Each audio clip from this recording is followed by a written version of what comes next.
Echo, echo, echo. Oh, yeah. Let me turn off board audio. There we go. Should be no echo on my end. Or wait, Shane, you're not on stage, my friend.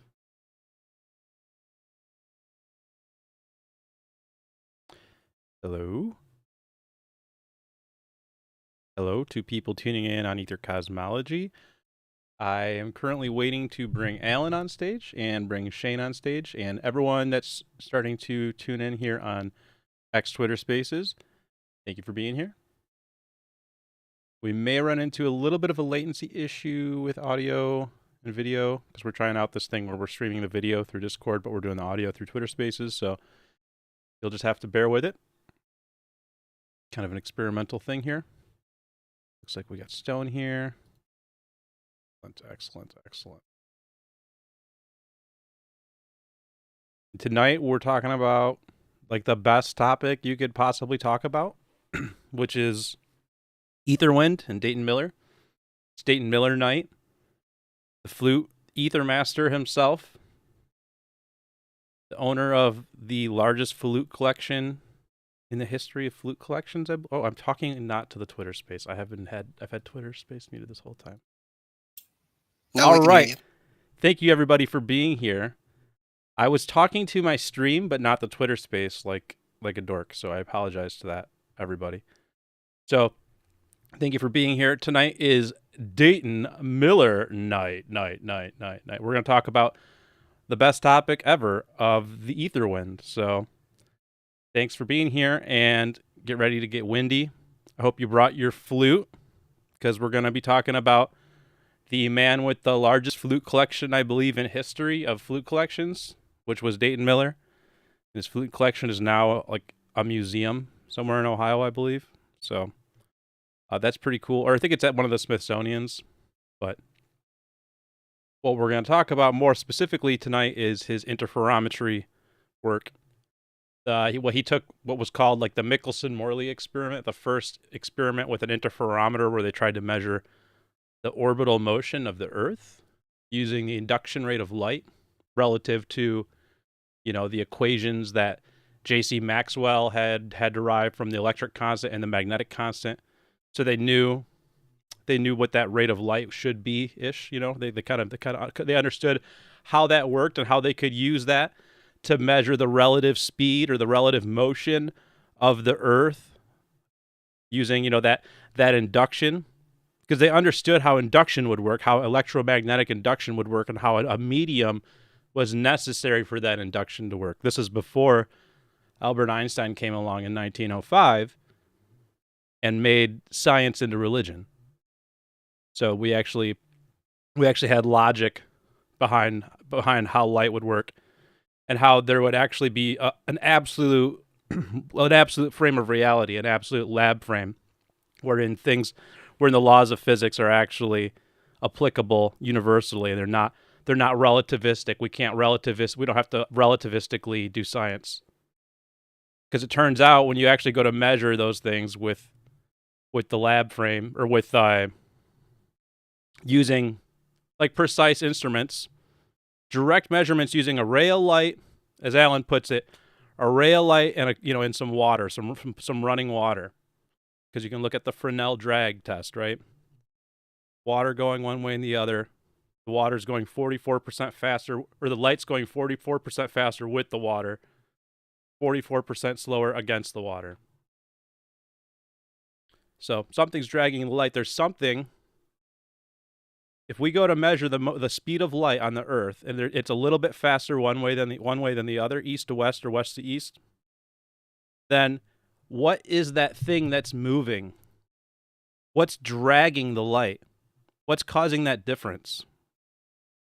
That would be the Aetherwind.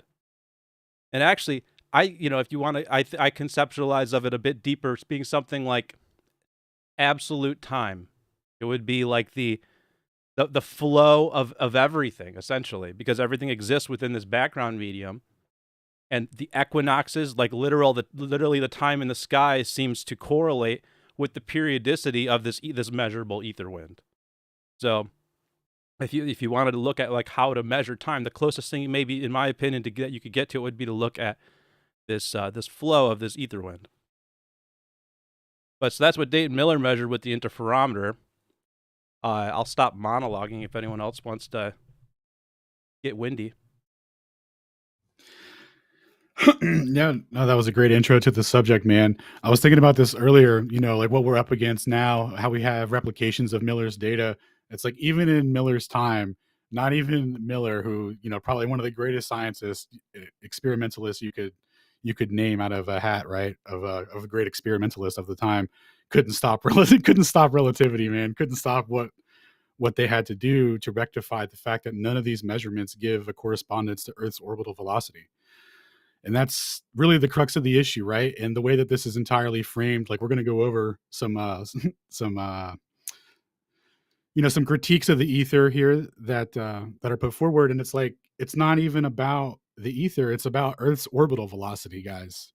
Like the whole when you start to notice that they can't find Earth's orbital velocity, suddenly they're like, oh, we got to get rid of this ether thing. We don't know what's going on with the ether. So we're going to take a look at that. And we had a guy post a Substack, right? He made his own post, kind of he took some replies that Shane had made, right? And he put this forward as a refutation. So we're going to read through this chat GPT regurgitation and walk through that and point out exactly everything wrong with it one to one, just, for posterity's sake, right? Just like the Globers shouldn't be unarmed either, right? Like the dangers of AI, right? When people start using AI to think for them, you're going to see what happens. So, Toby, did you want to kick us off with anything specific, or you want to take questions or from the audience? Yeah. Is anyone? Let's see here. We've got some. How many requests do we have? Oh, Shane looks like got knocked off stage here. Yeah, and if you could co-host me, and if anyone has any questions throughout the presentation, definitely leave a. Oh, we don't have the pill tonight or whatever. It looks like, unfortunately. That's because Toby did it. Oh, yeah, it makes sense. Yeah, I wonder. I guess. Wonder what I'm missing. So, nothing. Just Elon Musk rat. So, let's see here. If you have questions and stuff, raise your hand. You come up. Tonight's, it's about giving everyone information. But yeah, we're going to go over the history of Miller's work and the critiques of it.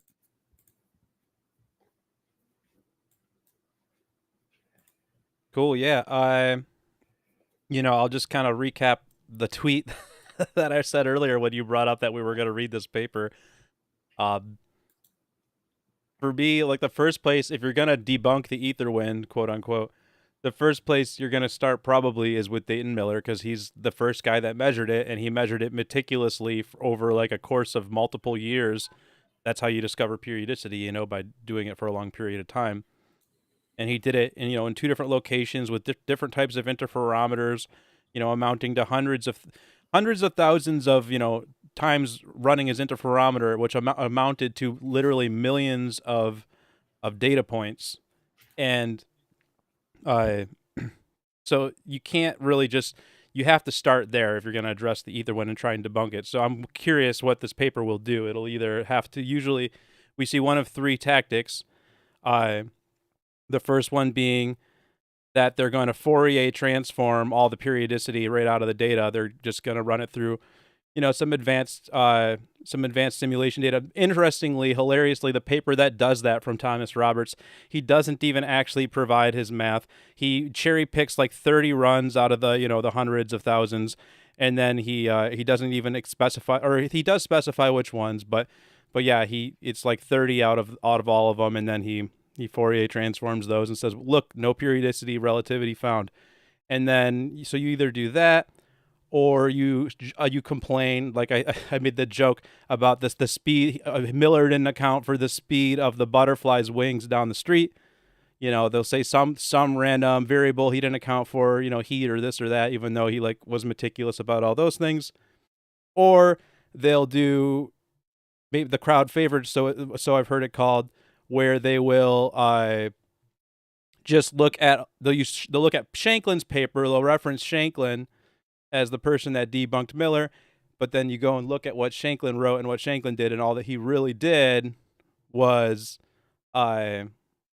was look at early data that's literally not even the most important data of all of it when Miller had his interferometer dialed in, and when he was doing it at altitude for a greater effect, the guy only looked at the early stuff. And then it's hilarious, all three of those analyses never even, Hey, or both of real those quick. analyses don't even mention the fact that they don't even address the differences at altitude, which is like a whole different issue than the periodicity. They're only addressing the periodicity. But both of those are, massive evidences of geocentrism within ether wind. Yeah, and to tag on to that, one of the data sets that was selected was from Miller's controls, right? Because he had multiple apparatuses. He had three. He had one that he kept at Case Physics or Case West school, and like in the basement for his controls. And he took data sets from that where he was like, purposely making it give a zero fringe reading. He was figuring out how he could make it give a zero reading, and they took data sets from that dog to supplement their claims on the Shanklin paper. It's insane. Like it's the most cherry picked. Everything you would do to character assassinate someone's work, like that's what, like if there was like a playbook, you would follow what Shanklin did. So Yeah. So I'm trying to make you. Did you request to be co-host? no. Can you try and do that maybe? How do you do that? Oh, I don't know. I don't think it's possible on the phone, but maybe not on the computer. Yeah. No, it might just be a browser issue or something. I'm on Firefox, but anyway, it's all good.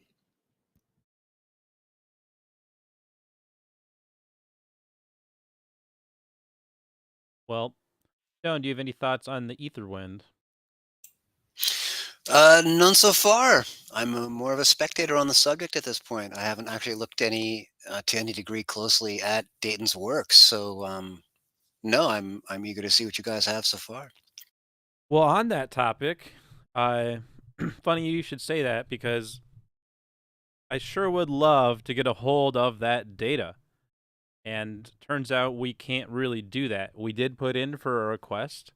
I believe Witsit may have put in a request for it. I'm gonna have to follow up on that, and maybe we can He put in did. another request. Dude, and we even have a request on the back end, like some low key back channels of some people that work at Case Physics or Case West, and nothing, dog. Nothing. Because man, if I could get a hold of that data, it'd be amazing to get an analysis on it from you and Ruhif. I'd love to look at it myself and just, and see what Shane could derive from, what Shane might find in there, what all of us might find in there. It'd be so fascinating to look at it for ourselves, but we can't do that. So, it's funny because you look back through history and there were multiple analyses written. The people that could get a hold of the data seem to have a pretty consistent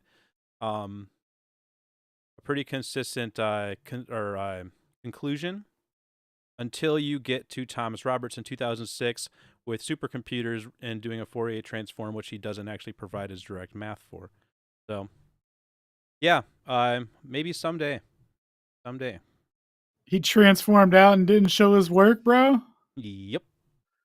Dude, in the 5th grade proficiency test, they wanted us to show our work, bro. Come on. Right. It was 60% of the grade. Now you can just write a whole paper and not do it?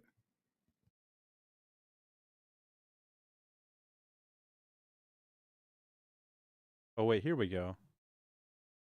Figured it out.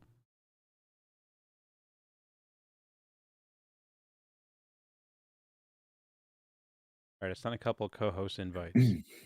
Nice. Oh, Also,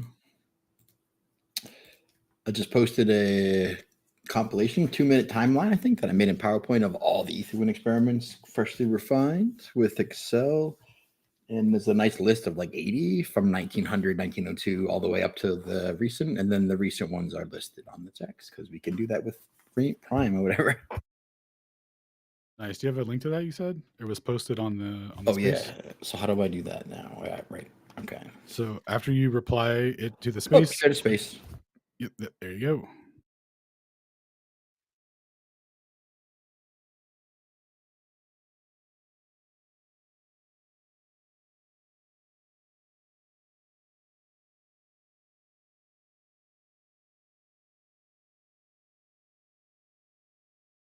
Yeah, dude, that's an awesome post. And you know what's funny is somebody referenced that earlier as for their blog or for their what is it, their Substack. That whole timeline. Nice. This is gonna be fun, man. Wait, what? Somebody used my stuff again? Nice. Yeah, someone picked an Etherwind fight with us. Dude, yeah, they picked an Ether wind fight. Ether To be- fight. To be fair, that's an Dude. awesome weapon that I made. That one night I spent all night doing it, and I'm hoping that I was like, I hope this isn't worthless. Well, hopefully it generates some good content here. So do you just want to get in or start us off with the Shanklin or you well, we already covered Shanklin. If you want to get into Elias, you've been or Ale, what's his name? Ailes? I can't remember. Elias, It's Eli, Ale. Ale. Ale. Yeah, if you could look Son in nome or, français, on prononce Ale. I guess Ale. if I'm gonna bother Ale. calling Ruyong Wang Ruyong Wong, I might as well bother calling right. Marisa Elias Marisa Le. So Ale. Consistency is key. All right. So yeah, I'll just read a couple of the quotes. I took a couple of highlights last night. I haven't been able to go through it super thoroughly yet, unfortunately. But so what it is I had done a loose AI translation of Marisa Elias's L'Anastropie de Space, which is the anisotropy of space, talking about essentially what Miller measured with the periodicity and the preferred directionality of light, quote unquote, or ether wind. And so this is a fresh, like proper English translation, not done very poorly by an AI that has now surfaced. So magically appeared within my Zotero. So let's just go through a quick rundown. So this is Maurice Allais, The Experiments of Dayton C. Miller, 1925-1926, and the Theory of Relativity. And he says, the interferometric observations of Dayton C. Miller in 1925 to 1926 reveal a very real internal coherence independent of any perverse effect. They demonstrate that the velocity of light is not the same in all directions. They demonstrate the possibility of determining the motion of the Earth on its orbit from purely terrestrial experiments, which is in contrast to anything Einstein said. And then he says, accordingly, Miller's experiments invalidate the very foundation of the theory of relativity. Then he says, to explain, so they're talking about in 1900, it was considered well established that all attempts to detect by terrestrial experiments the motion of the translation of the Earth had failed. So he says to explain this negative outcome, specifically to explain that negative outcome, Lorentz presented his hypothesis of the contraction of bodies according to their velocities and of the local time, and following Lorentz, Einstein developed his special theory of relativity and subsequently his general theory of relativity. From the formulation of the special theory of relativity stem both the impossibility of detecting the Earth's motion on its orbit and the invariance of the velocity of light in all directions.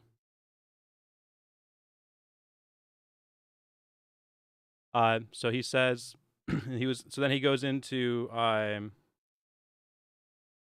very remarkable coherence underlying Miller's observations and excluding any perverse effect. A marked coherence appears when one considers the variations in the azimuths and velocities, not in civil time, but in sidereal time.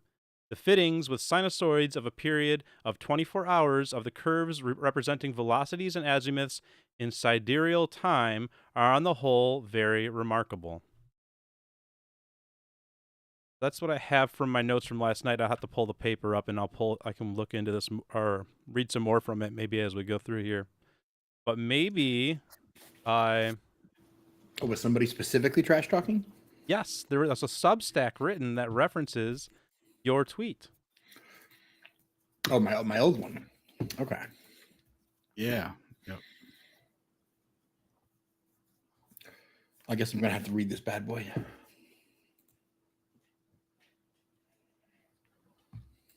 No, what's up? How'd you make it over here?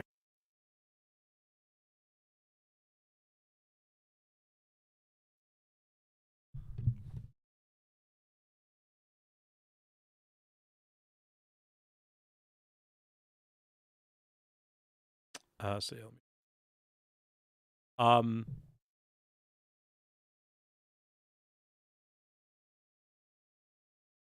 notably, your list doesn't even have Miller in it. That the guy apparently references in the Substack article, but I mean, this is after all Miller Night, and if it's a bunch of stuff corroborating Miller, which I saw a little Galev in there, then that's appropriate.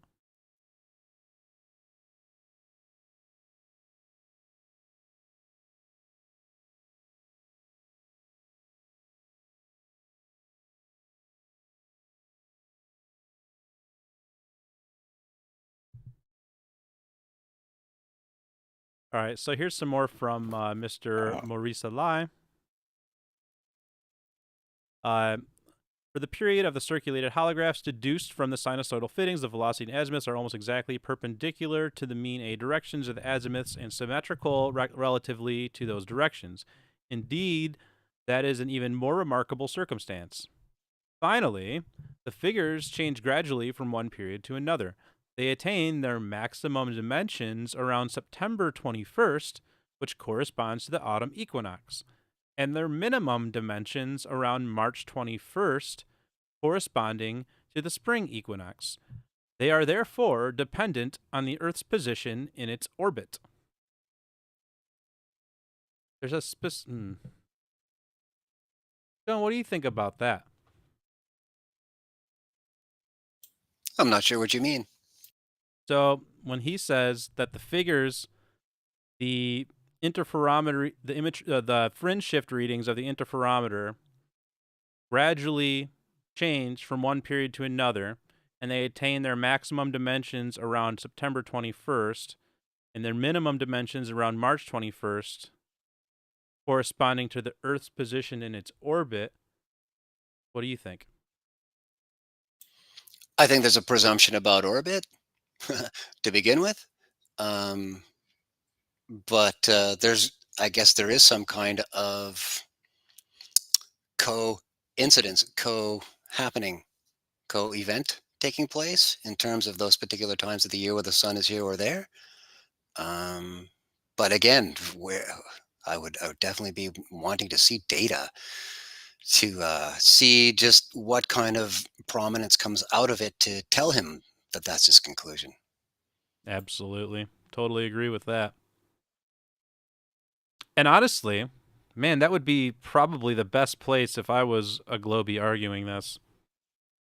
That'd probably be the best argument to make, is that we don't actually have the data. And then that would be I don't know if that's an argument to make that we don't have the data. That's like trying to prove the non-claim. You know, I don't see that as victory. But I guess I have a higher standard. I don't know. Yeah, okay. I mean, I see what you're saying there. That's kind of my position, but I think if I had to take the opposing position, I think the honest thing to do would be to demand the data. That would be great for everybody. But yeah. Maybe we could start a hashtag. Show us the hashtag free Miller's data. Free the ether wind hashtag. Free Miller. So yeah.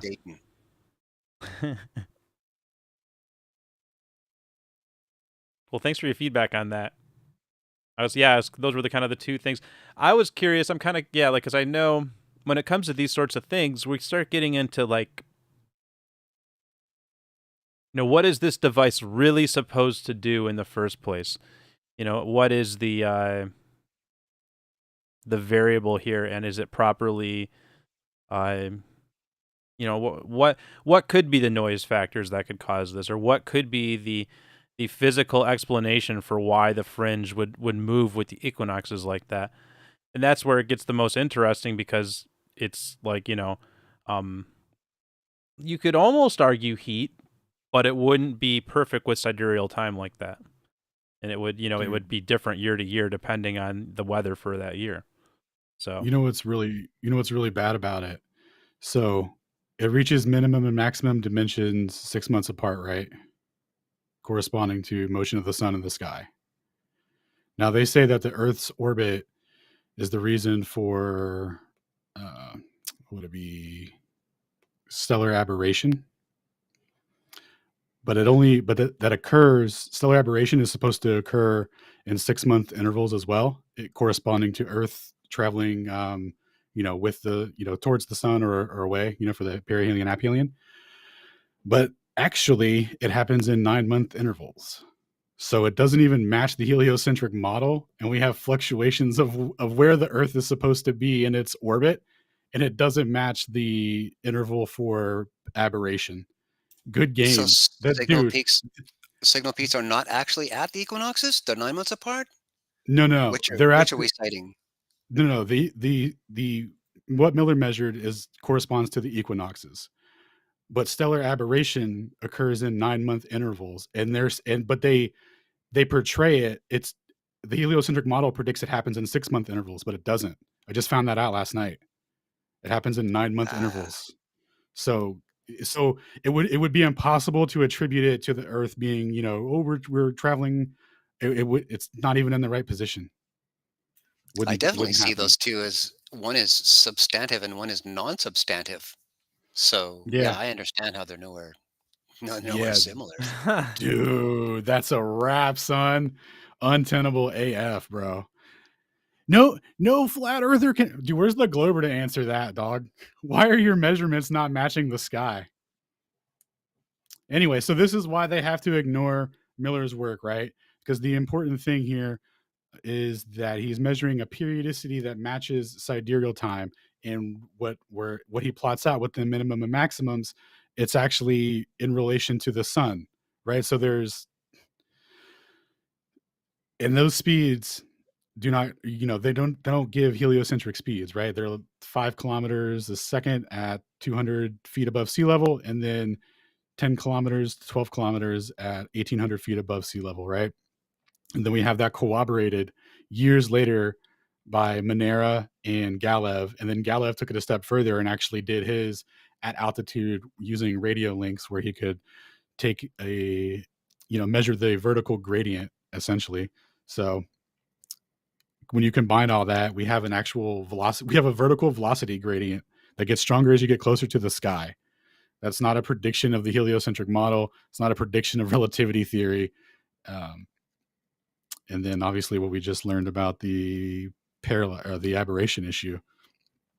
Well, now that I've been rubbing my noodle together for a little longer, getting away from the helio model and back into the flat model, considering the equinoxes are the obvious phenomenon we apparently see is where the sun's position is over the equator, that there necessarily may be simply a stronger signal strength during points of axial symmetry. Also, it should be funny that the only thing they screwed up is at the equinox, which is like the linchpin and the guide stone for all the things that they do build and or program. So it's like, you fucked that up too, guys. Damn. Messed it all up. So I'm sorry, what were you saying, Stone? When the axis of rotation is aligned with the sun and like the Well, no, ether actually, winds, I'm so to talking speak? about the sun's axis of rotation over us, in that In a world where I space mean, and you've got to keep in mind that it's an apparent position that we're always seeing it in. We don't know its actual physical location, its distance away, that kind of garbage that everybody keeps wanting to argue about and Right. relate to space and the helio model. This is more about its apparent position being over the equator, that this is 12-hour day, 12-hour night kind of stuff. This is point of equilibrium for many aspects of Earth. And in this case, signal peak being at this time could be a result of this axial symmetry, the sun's axial symmetry being at the midpoint, so to speak, between the tropics. That might be driving signal strength, its actual apparent position over the year.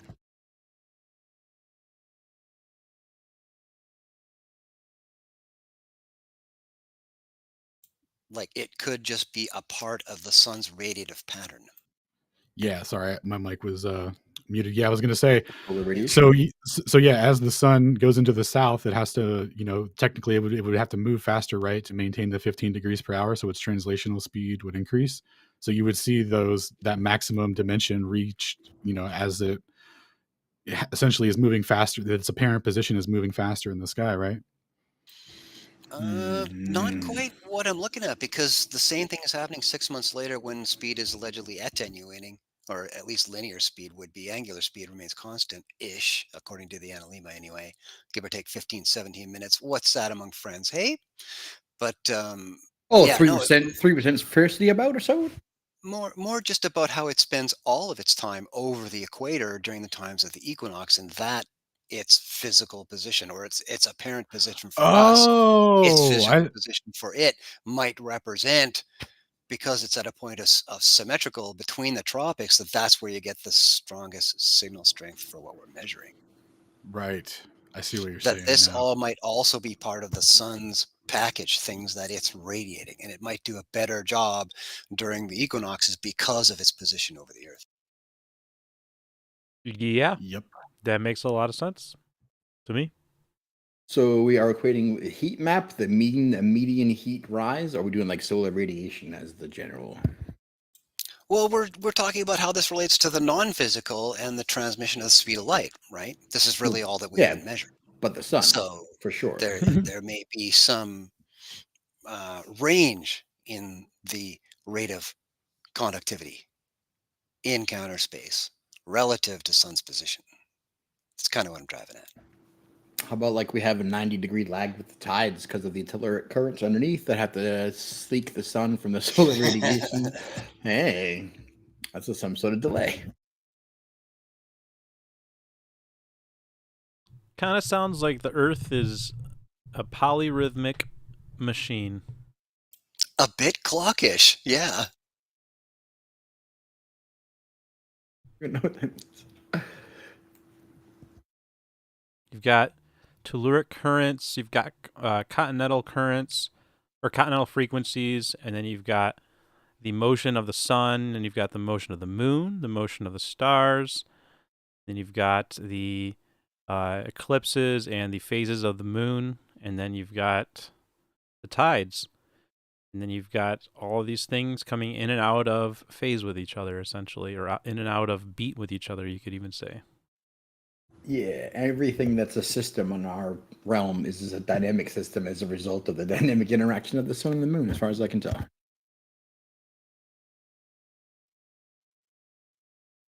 And their orientation to each other, geometrically speaking. Yeah, quite. Or is that being, I mean, that could be driven by something larger as well. Could be the black sun, but like they're like the visible engines that run the realm. But something's driving those.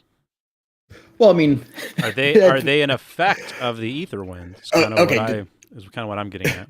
Yeah, does anybody have an answer for how are they up there? How are they just sailing around up there? Come on. Well, I'm just saying stab. to assert that they cause the ether wind. I mean, it makes sense. The correlation makes sense, but I think you could just as easily say the wind is pulling it. Yeah. Yeah, exactly. You know the egg thing. I know. I've been at it.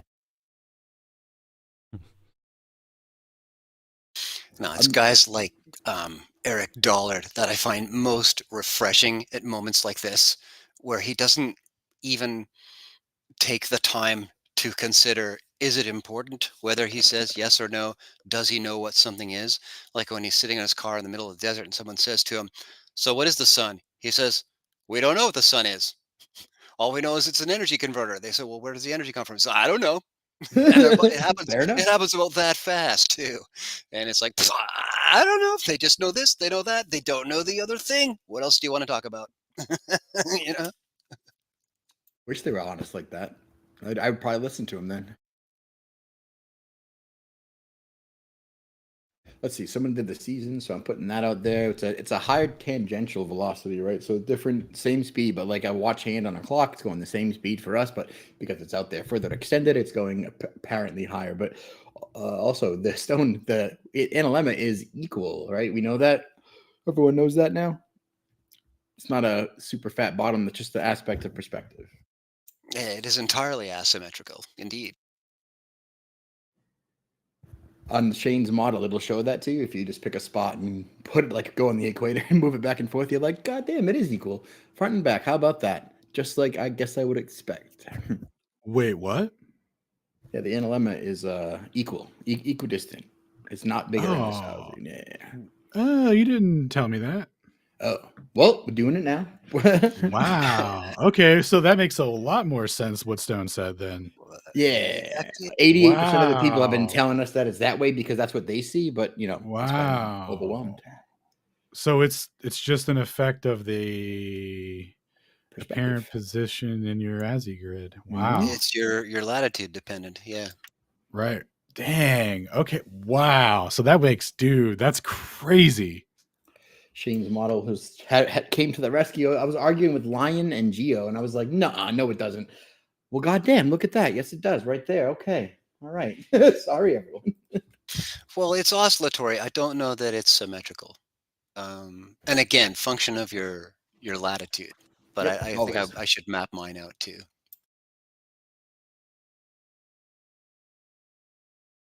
But you were the only person to put out that picture and that statement without that, right? Like, listen, guys. Well, I just, I ran their numbers, and that's how it looks on a cute little dial. So I don't know, man. It's a dimensional transform problem here of some kind.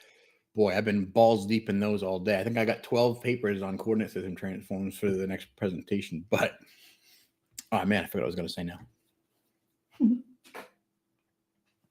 Deep in some transformations. So many papers. Dude, Stone, you're awesome. Right? Absolutely. If anyone else said it, I'd have been like, nah. That's retarded. It's retarded. Did us a real solid. It's literally pretty. It's oscillatory, dude.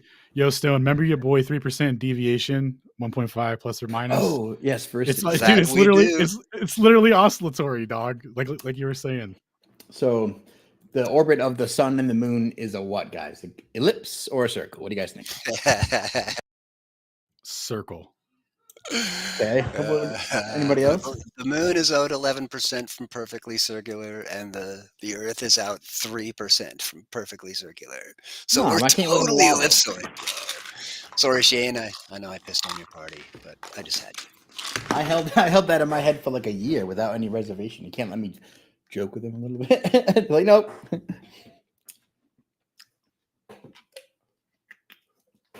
So yeah, that's where it all comes from. Then the whole, oh, you're on an elliptical orbit. Oh, it's a circle orbit. Oh, this position can't be explained from circles. You have to use ellipses. Oh, we tried to measure the ellipse with interferometry, but it turns out we're actually going straight. Another circle or whatever. Dude, what a flip flop, bro. They went from circles to ellipses to straight lines that are actually ellipses. Just trust us. Yeah, straight lines that are only measurably in the ways that you can measure it. In every way that you can measure it, it's straight. And which means that you can't measure it, by the way. Even if someone comes along and proves you otherwise. But then even though it's just measurably only straight and you can't actually measure it, but it appears curving. So there you go. Curvilinear. And then you get terms like curvilinear dreamt up by these guys. And you guys trying to curve some linears? Right in the derivation of general relativity itself. Pretty cool. Those old curvilinear orbits. And right, so if you ask Stellarium to plot you the path of the sun and the moon over any period of time, guess what they'll draw you? What? Tell me. Perfect circle. Perfect circle. Oh, I knew it. I knew it. So like that whole thing was confusing. In circles. So, because like, okay, but if you don't, on the model over here, we used the ellipses because we had to use the ephemeris that heliocentricity requires as its only leg to stand on. But then when the eclipse came along, the orbits that it cycled up didn't coincide correctly because it was using the ellipse and not the circle. So, geez. Circle orbit is correct. All the ellipse nonsense is them fudging, mathemagizing it back, and then having to fix their crap all the way through. Complicating our world with a semi-major axis. Oh, yeah. Oh, no, he didn't just drop a semi-major axis joke, dude. He did. You know what they say about semi-major axes stone. I'm afraid to ask. They say that they're proportional to the cube of the periodicity squared of a celestial event. Oh man, I thought you were going to quote mystical for a second. Shake your axis. Watch yourself. Yeah. Oh no, that would have been great too. I wish I had thought of that now. That's why you're not in the big club, I guess. I don't know, man. One day. Hey, so you think Guy's gonna show up and defend his Substack article? No, absolutely not. As He, if. dude, he dropped a literal chat GBT nugget and then was like, "This is the refutation for everything, guys. Gather around." Like, so that's about to get slayed. So whenever you guys want to get to that, we can do that. And then I'm game. Conspiracy Smasher had some comments about the ether, that the Flurfs can't measure the ether, and that the Flurfs can't explain Mickelson-Morley or Aries failure or Aries success, depending on what your stance is. And we actually specialize in that, so we'll be answering that. And he had a bonus question for any Flurf who can answer how a sunset works. So we may get to that, but we may not, because that's the one we're all actually hiding from. So we're going to save that for Flat Earth Newbies 101 Part 2, I think. Yeah, I mean, well, it's as if we didn't already do it like 6 times, but Exactly. And Austin and on, yeah. And we'll just never be done with it. I think that's what Witsit was trying to tell us. I get it now. Yeah, it never stops. So prepare to for that or whatever. So that'll be cool. So whenever you guys are ready. it's funny, real quick note, like it's like, would I like to just be like an ether guy that happens to also be a flat earther and doesn't talk about flat earth all the time? Like, that wouldn't be so bad. That'd be kind of cool to just focus on, like, you know, the substantive medium that everything seems to exist within. But, you know, I'm also not going to lie about measurements and how we can't detect curvature, we can't detect motion. So, like, we have to empirically be in the center of everything. And if we can't detect curvature, then there's no curvature there. So there's something interesting going on in the sky.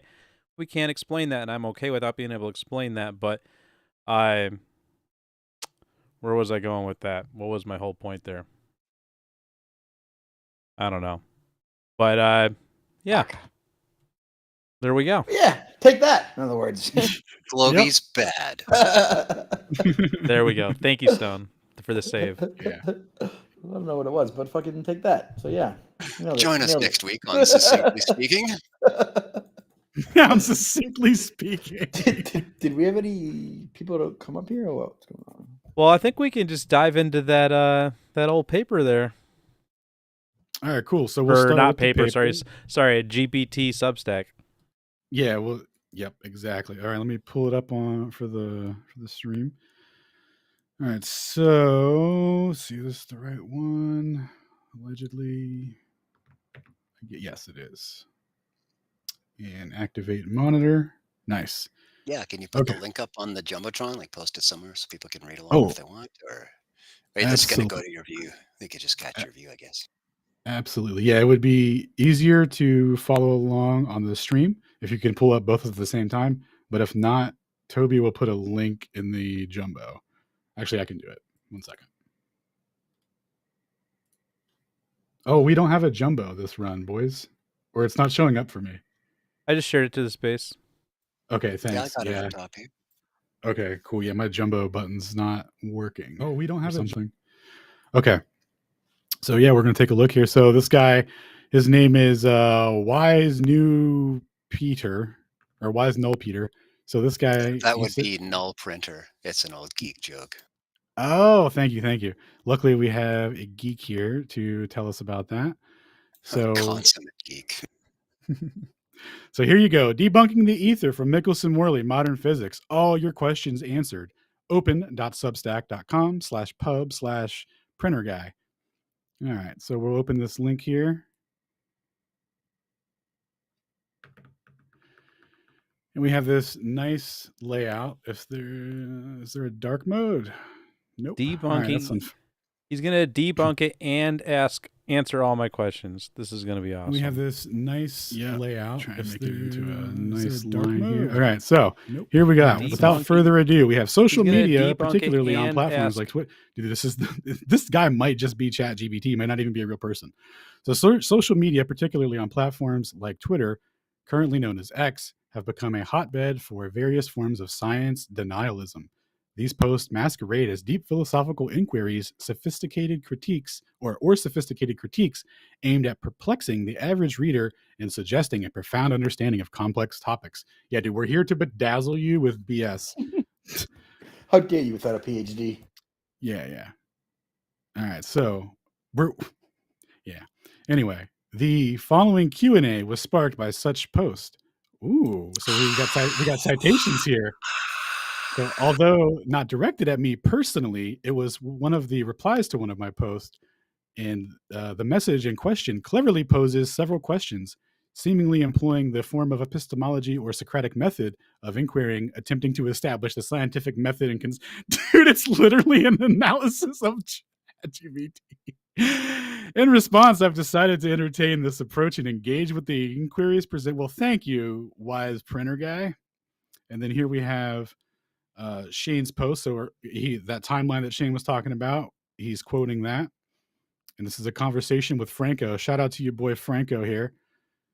Shane was trying to walk him through the basics, which went completely ignored, it seems. But we'll continue on. Stone, were you about to chime in, sir? Oh no, I was just cheering for Shane being the one with the Okay. provocative question, and that was just the crowd going crazy. Yeah. Okay. All right. And then, so we'll continue reading here. So because I am passionate about physics, it frustrates me to see it misrepresented with this outdated and thoroughly debunked concept.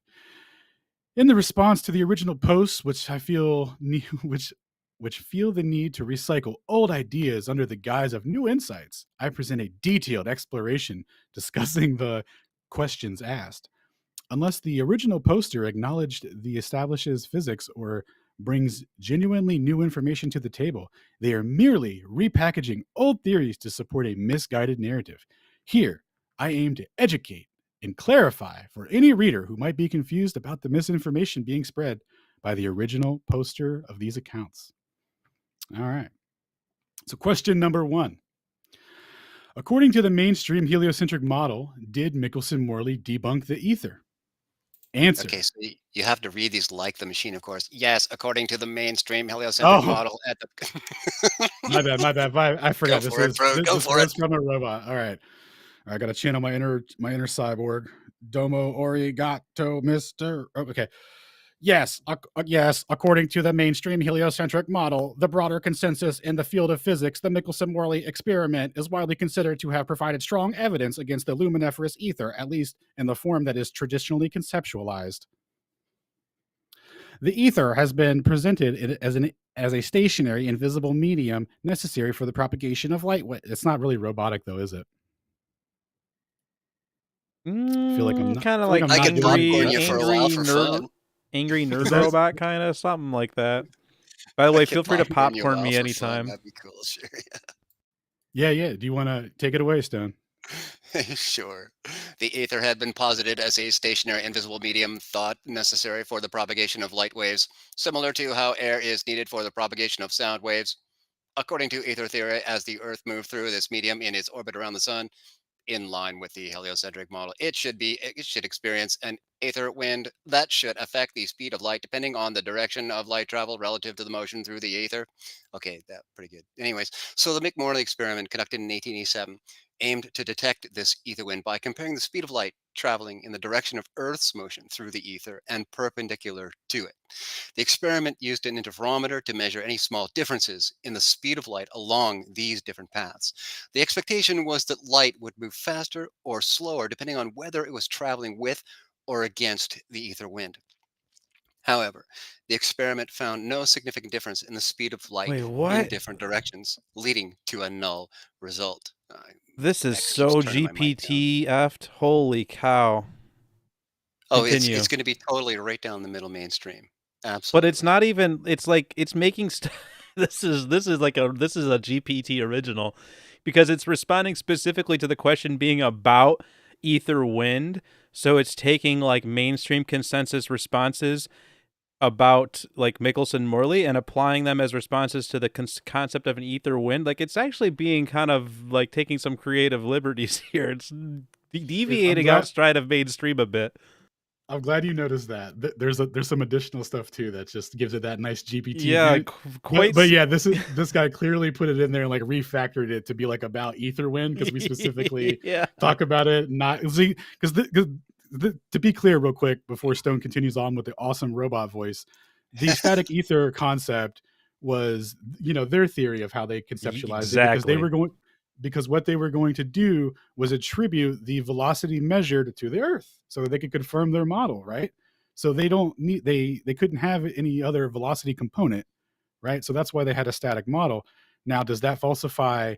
Now, when you get a reading that doesn't confirm the expectation for your heliocentric model, does that mean that there's no ether or that there's no velocity to correspond to your model, right? So, yeah, exactly. That's exactly right. That's where it's like kind of incoherent, and this guy's not even properly representing the mainstream because they didn't know about an ether wind before Michelson-Morley. It was a static ether, so like just incoherent, kind of. Oopie.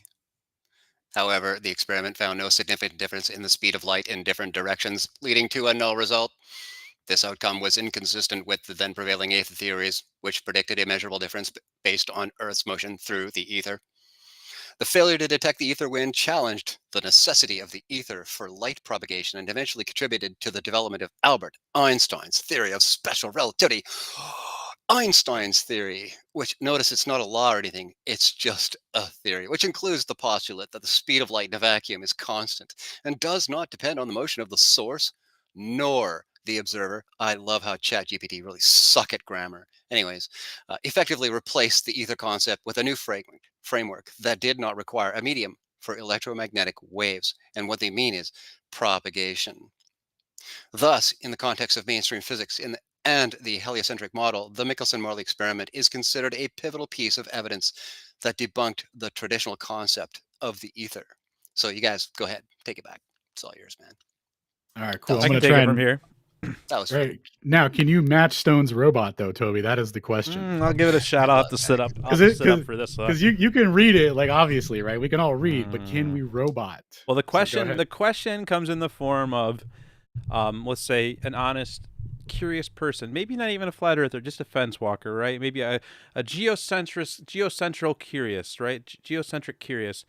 Is all that's needed to explain Michelson-Morley from within a heliocentric framework, the removal of the ether? The Michelson-Morley experiment, conducted in 1887, was crucial in demonstrating that the speed of light is constant in all inertial frames and does not depend on the motion of the source of the observer. This finding was incompatible with the then prevalent ether theory, which posited a stationary medium ether through which light waves were supposed to propagate. From within a heliocentric framework, which posits that the Earth and other planets orbit the Sun, the removal of the ether concept does simplify the explanation of the results of the Michelson-Morley experiment. Here's how. Ether theory. Before the experiment, the ether was hypothesized as a ubiquitous, invisible medium throughout, or thought necessary for light waves, much like air is for sound waves. According to ether theory, Earth would move through this ether as it orbited the Sun, creating an ether wind that would affect the speed of light depending on the Earth's motion relative to the ether. Experiment and results. Michelson and Morley set up an interferometer to detect variations in the speed of light traveling in different directions relative to the supposed motion of the Earth through the ether. They expected to see light speed vary depending on whether the light was traveling with, against, or perpendicular to the motion of the Earth. However, they found no significant differences. Implying no detectable ether wind.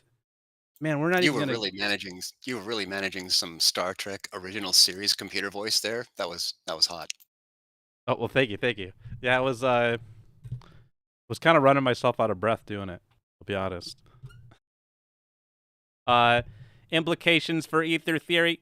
The null result suggested that that either the ether did not exist or it somehow did not have any relative motion with respect to Earth. This was puzzling and led to a crisis in physics because the concept of ether was deeply integrated into the understanding of light propagation. Well, yeah. rise of special relativity. The results of the Michelson-Morley experiment were one of the key empirical findings that led Albert Einstein to develop his theory of special relativity in 1905. Special relativity dispensed with the need for ether, positing instead that the speed of light is constant in all inertial frames and does not require a medium for propagation. This theory also redefined concepts of space and time as relative depending on the observer's velocity. Therefore, within the heliocentric framework, removing the concept of ether aligns with the observations of the Michelson-Morley experiment and is consistent with the principles of special relativity, which effectively replaced the ether theory in explaining the propagation of light and the fundamental structure of space-time. This marked as a significant shift in the understanding of the universe, emphasizing that no preferred frame or reference, like an ether, is necessary for the laws of physics, particularly those concerning light, to hold true. Don't you love how AI just doesn't really actually explain the background for any of these statements? It just makes them and moves on. And it's hilarious. I If love you that. ask it, when you ask it for its citations, I wonder if does this have It any? goes, oh, well, I don't know if I have that many citations, as many as I thought I had. Yeah. Well, I have numerous, more often than not, when you ask it for its citations, it will walk back what it just said to you. Or if you correct it in any way, it'll say, "Oh, you got me." I like your face. Totally. This is pretty long. This guy really paid for, gave it, uses API tokens or whatever. Listen, this guy sucks at ChatGPT too. So, hey, you're muted, Alan. I kind of lost my spot because I was scrolling I scrolled down all the way down to the bottom to see if he actually cited anything. And there's not a single citation in here, which is kind of fun. But now I lost my spot. So we were at where are you? Where are you at on your spot, Alan?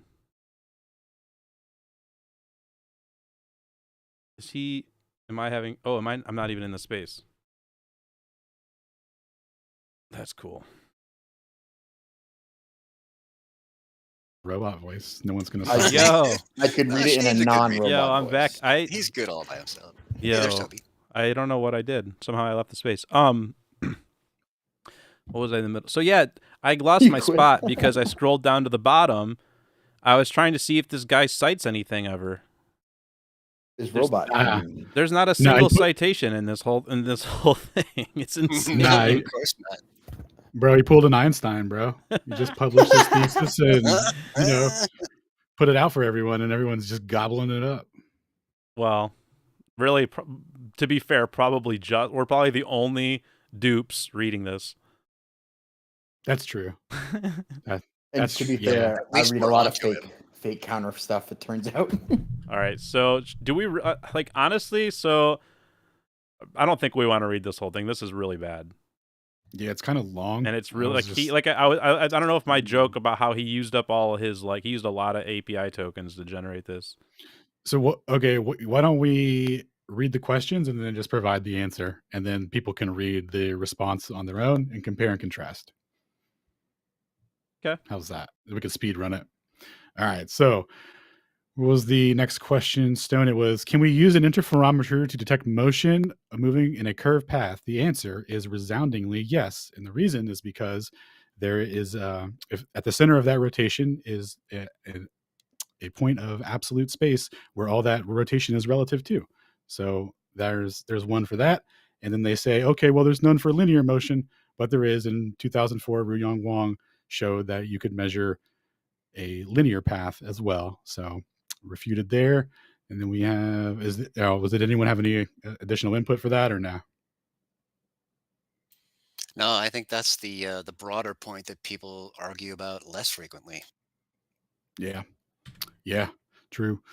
All right, can it be done without an ether? Well, it would have to produce a velocity proportional, or it would have to produce fringes proportional to a velocity, right? Because if you're saying that if you're making a measurement with respect to absolute space, then yes, it would be detectable without an ether, but you would still have to have the mechanisms. Yeah, only if v equals v plus c, right? Yep. Yeah, only if there's no constant for the speed of light. So let's see here. Then we have, is the Earth moving in a curved path around the sun? And this is where ChatGPT kind of got his narratives wrong. And it's right here. It's saying, yes, for millions of years, curved path, and it's just explaining the Kepler law at one end of the foci point to make the ellipse, blah blah blah, right? But actually, we're in a geodesic, right? Because they're saying that the measurements when they tried to measure Earth's velocity, they didn't get the readings that they needed, so they removed absolute space, and then they removed uh, the concept of going in a circle, because if you're going in a circle, there's still that fixed point of rotation for absolute space to be relative to be measured. So they had to go ahead and swoop that up too. And they said, actually, you're traveling in a geodesic, which is a straight line. So you're free falling in a gravitational well along the curvature of space time. So Well, this that's is one where I would actually get people and direct them to look at the answer just for a bit here. I noticed that right in the very first part of the question, it says, "Yes, for the millionth time, you stupid flurf, the Earth is indeed moving around the sun." And then it says, "This path is approximately an ellipse as described by Kepler." And he's the guy who's telling us that we're going around with these foci and the axis of et cetera, et cetera, et Right cetera. back to where we It, started. I mean, you know what I mean? And this is so conspicuous, and there's absolutely nothing to back it up. And again, it presumes elliptical orbit from there down in the next couple paragraphs. Just so entertaining. Dude, I love that it's not. I love that you guys taught me tonight that it's not that the NLM is an illusion. That's great, dude. This is an Ether. This is supposed to be a debunking Ether Substack article where they're supposed to be arguing against the ether wind and interferometry, and yet here we are, like a whole question and answer section that is pure Newtonian mechanics. And Keplerian off of that. Yeah, and Keplerian, which is just kinematics, hilariously. So I don't know if this guy didn't realize that what ChatGPT gave him for this section was not relevant to the topic, but yeah. He's trying to, as always, bring us back like 300 years or whatever, or bring us back 150 years to have this discussion. We can't actually talk within, a proper modern understanding of measurements that have been done.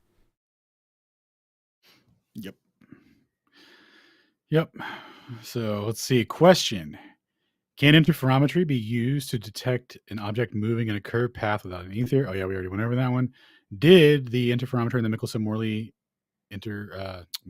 detect the assumed orbit of Earth? It did not directly detect Earth's orbital motion, says the answer, around the sun.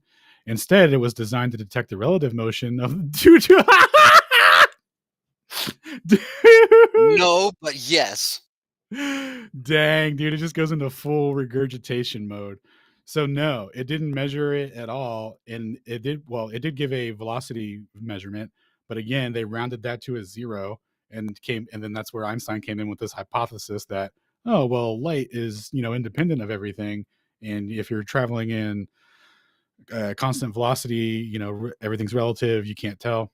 That's what it all comes from. So that's literally not even that's not even what was measured in the experiment, right? They measured a velocity, but they rounded down to zero, and then they say on the back end of that, the reason of that is because of link contraction and time dilation.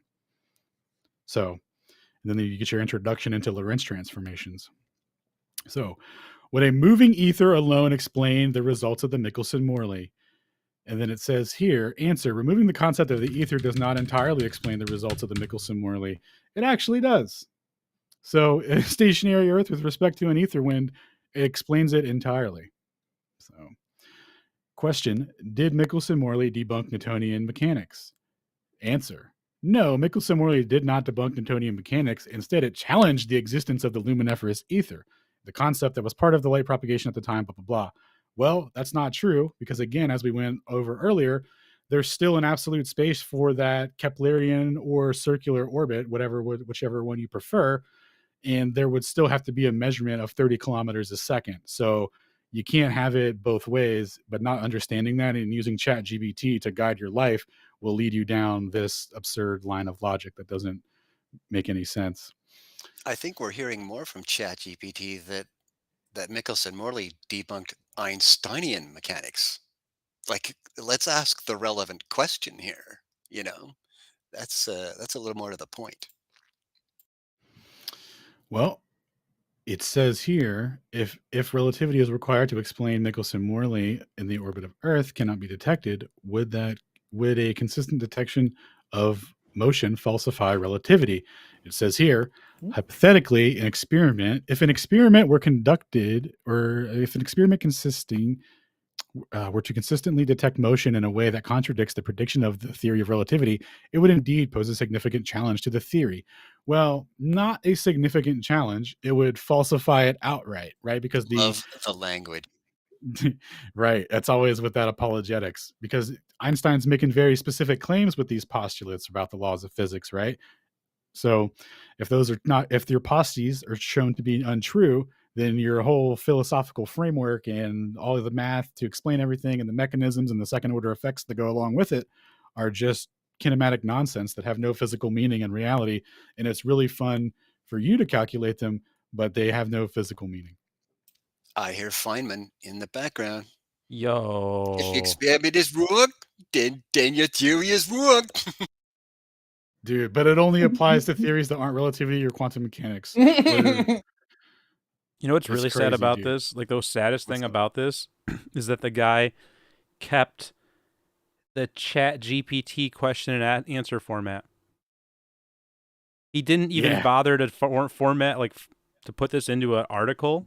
This is literally his copied and pasted conversation with an AI. Yeah. Yeah. Yeah, So that was our literally. debunk. Well, I feel pretty Well- crushed. Well, hold so on, there's one we more. did skip. We skipped one little note. I want to give him his proper due. He brought up LIGO.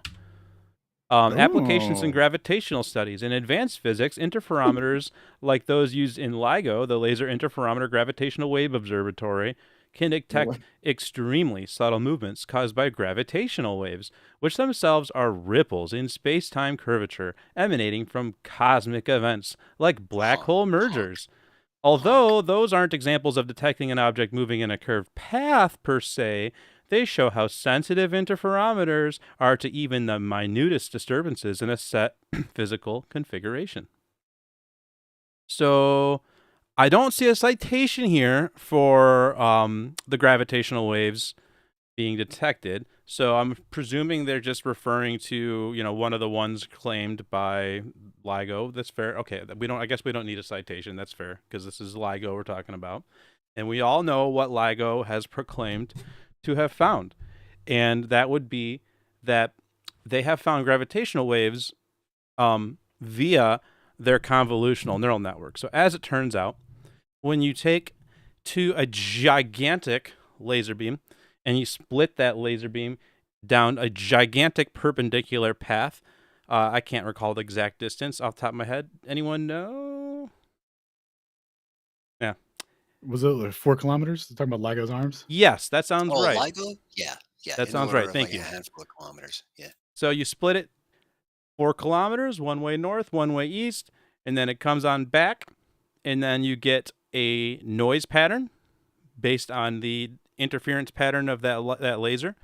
Now, before you go looking too close at that noise data, we've got to massage that noise data just a little bit. We gotta just make sure it's got a nice relaxing, it's got to be presented properly. So first we're gonna run it through what's called a convolutional neural network. So the gravitational waves are observed only once you run the data through your input layer, which that's where you receive the image data, and you create a matrix of pixel values. Then you go into your convolutional layer, and from there you've got your core of the whole CNN, convolutional neural network, because that's where you do your convolution, and you apply. You take your input and you pass it through layers that do essentially extrapolating the noise data out across multiple dimensions. So you're doing like a decompression of a data that's not compressed, essentially, and you're pulling it across multiple dimensions. Go from there into your activation layer, also known as the ReLU layer for those ReLU fans, and that layer applies an element-wise activation function which ReLU, the ReLU layer stands for rectified linear activation, and that's going to introduce some nonlinearity to your system, because you wouldn't want any nonlinearity in your measurement that you're taking. And that's going to allow the network to learn more complex patterns. And then you can go into your subpooling and your subsampling and pooling layer, where you can reduce the dimensions in the data, and you can combine the outputs that have of classifications that have already been done using the previous neural clusters, and you can set that up you can pool the data together and have methods of multiple methods of reducing spatial data to pass that on to the fully connected layer. And in the fully connected layer, you have special, quote unquote neurons, which are just really weighted lines of logic that are fully connected to all the activations in the previous layer. So all the classifications and normalization data from the previous layer can then be used to extrapolate more from the same noise data that you've already ran through the previous layers, by just essentially, further extrapolating from your previous extrapolations, essentially. And that layer takes the high-level filtered features from the previous layers, learns which features contribute the most to the classification, so that you can kind of reify your classification even more. And that way, when you get into your output layer, the final layer, there's just as many neurons here, so weighted lines of logic, as there are classes to predict. So for every single class, you're going to have at least one more line of logic, and that's going to allow you to do softmax activation, a softmax activation function, and that'll allow you to output a probability distribution over all of the classes of your noise data. Once you do all of that, and you run your machine learning for long enough, and you do enough noise data, you introduce enough noise data, you can find a gravitational wave. So that's where it's hiding. Where they hide it. So yeah, that's wild. We're over here talking about this guy with an interferometer that saw something that correlated exactly with the equinoxes, with the periodicity across multiple years, and the fluctuations that increased at altitude, that was corroborated with multiple experiments over the last 100 years or whatever. But did you know what you can do with a convolutional neural network and enough compute power? Ladies and gentlemen, we did it. We detected gravitational waves through the processes of which Toby just described. I loved it when those guys pranked themselves. Oh, dude, the self pranks are insane. So to kind of put that into perspective, what they got here is a mathematical abstraction prediction for the behavior of light, right? And based off of that, they it's something that's not really measurable, right? But they're going to extrapolate what it would look like, through this process. So imagine you're trying to put together a database to read license plates, right? And you're using an AI to train it to figure out the letters, but you don't give the AI what an alphabet, like a reference point to have. So it just makes up things and finds abstractions and patterns that don't mean anything. And then at the output of it, you're like, this looks close enough to what an A could possibly be. And it has, and obviously it's just like a Rorschach pattern or whatever. It's just, nonsense. It's not a letter, right? But they present it as like, oh, look, we found the letter A in here. And it's like, nah. And you don't even have an A to compare it with. So that's the wonders of computational power and the imagination. That's science. And then, so I think we pretty much wrapped up old boy's ChatGPT paper. We can move on to Conspiracy Smasher. We can't explain MMX. Well, we just went over it in detail there, so we'll take that one. Now let's touch on Aries failure real quick, right? Because this is a mystery, right? They failed to detect the ether in Aries failure, right? In 1770 something. And then in Michelson-Morley 1887, they were still trying to find the ether again, still, maybe. I don't know. Doesn't make any sense. But anyway, so here's how flippers explain Aries failure. The Earth is stationary. The starlight comes in at an apparent position. And to test that, you look at a star that's at your zenith, and it'll be slightly. You have to make a slight correction to the telescope. You have to tilt it forward a little bit to keep it in the center. When there's nothing in the telescope, just air, right? So you're like, okay, what's the reason for this displacement? Is the Earth moving or is the sky moving? And you go, what could I introduce to this to figure it out? And then you fill the telescope with water, right? And that'll slow the light down as it enters the medium. And to make up the velocity of Earth, you'll have to tilt the telescope to keep the starlight in the center. And you'll have to tilt it proportional to Earth's velocity, right? Somewhere in there, Earth's velocity will be hiding. It'll either be hiding in the water or in the ether, right? Somewhere in there, there'll have to be a tilt made if the Earth is moving. If the starlight comes in and doesn't really require a correction angle, then the implication is that the Earth is stationary and the starlight already comes in at that angle. What they found, what the prediction was, for the course of a year, you would have to correct the telescope 30 arc seconds. For 6 months, you'd have to tilt it forward by 15 degrees. And then 6 months later, you'd have to tilt it. You would start tilting it backwards, opposite of that, right? So plus or minus 15 over the course of the year for 30 arc seconds total. What they found they had to correct for was 0.8 arc seconds. So the implication is a resounding stationary Earth, and the causal mechanism is the sky is in motion because the starlight already comes in at that angle, and it's not due to us moving. Because if it was due to us moving, when the light enters the water, it's moving slower. So the Earth and the Earth is moving underneath it, right, at 30 kilometers a second. So it's going to displace that starlight off center even more when the telescope is filled with water. So because it wasn't needed, because that correction wasn't needed to the magnitude of heliocentrism, we actually answer it perfectly, and we can go ahead and scoop up that 0.8 arc second measurement too with an ether wind, right? So thank you. We'll go ahead and take that. Just to And then- quantify it for everybody else playing along, that amounts to 2/10,000ths of a degree, as in 1/5,000th of a degree is the aberration they're doing at whatever velocity they were moving at there. Yep. Wow, yeah, thanks for that. A very Yeah. good little footnote to add on there. Dude, yeah, so think about that. It's like the arc seconds is a fraction of a degree, and they measured a fraction of a fraction of a fraction of a degree. It's like we're deep in this at this point, but still nothing to substantiate heliocentrism. So when you talk about a detection of the ether, what does that look like? Can you put it in a jar and sell it to your friends? No, but if you, it would be reflected in the interferometry measurements through the velocity, right? Because that's what the background medium offers for motion, and you use light to measure motion, to measure that relative motion, and it's all possible through that mechanism. So it produces velocities that are directly proportional to that velocity. Right. And you know this because the equation used in Michelson-Morley is the same equation that they use right now for the Sagnac effect in ring laser gyroscopes. So they had it right. They knew exactly what they were doing. They knew exactly how to count the fringes. They knew exactly how to get the proportional ratio. They had it figured out. And how did they do that, Toby? Was it from your boy Fresnel?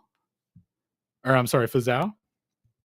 Yeah, well, the math Fresnel figured out before Fazal even did it. Or Fizeau even did it in experimentation. But then, yeah, Fizeau tested it, and he's like, well, it looks like Fresnel was exactly right with Fresnel drag predictions. So, what is it, 44% proportional velocity? Like water does refract, or sorry, light does refract in water. So I believe it goes about 70%. It's at its velocity no matter what. But then going against the water, it loses 44% velocity proportional to the speed of that water, and going with flowing water, it gains 44% velocity with the speed of that water. So what is happening there? What is there that is dragging the light? In their model, in their explanation with their little particles, there's not supposed to be anything there that's dragging the light. To quote Albert Einstein quite specifically, he called the ether superfluous. And right after he called the ether superfluous, he said, we can't use velocity vectors. We can't assign velocity vectors to points in empty space. So when you try to explain that water dragging the light, You've already got a problem right there because you're assigning velocity vectors in order to even explain that. It's supposed to be little particles that are bouncing through the refraction is supposed to be causing them to bounce around, and they come out. Because if they go in, if the light goes in at a certain speed and then it slows down and then it comes back out the other side of the water at the same speed it went in at, then you have to invoke medium. You have to invoke the medium to explain that. It has to be a wave-like phenomena that's occurring. But when you try to explain it with particles, you got to have the particles pop in there and bounce around everywhere, and then they pop back out going same speed again. And the only reason it looked like they slowed down is because they were bouncing around so much, having so much fun, that they forgot to pop back out the other side on time. Like, it's nuts. So, But yeah. that's because they're massless. So they can really bounce like crazy, huh? For sure.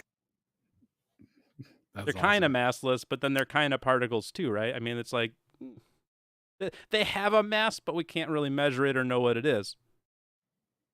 So thank you. And to touch on that, right? So we got an additional problem here, right? Because I talked to some relativists, right? Some academic relativists yesterday, and they told me that Airy's failure is a prediction of relativity, and Fresnel drag is a prediction of relativity. So do you guys know what that means? If that's true, if relativistic velocity addition is true for the speed of light with a material medium in motion, guess what? If you're on the Earth and you have a telescope filled with water, that water is carrying 30 kilometers a second worth of velocity to it.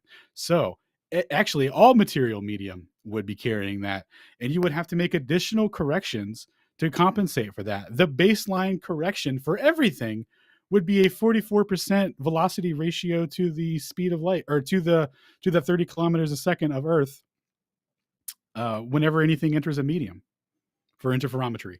You would have to correct for that. You can't have both of those and have the telescope not needing a correction that would correspond to a velocity component of 44%. Sorry, dude. Well, hold on. Yeah, you could go that route, or you could go with this relativistic explanation of Fresnel drag. I'll go ahead and post for you, since you're such a doubter.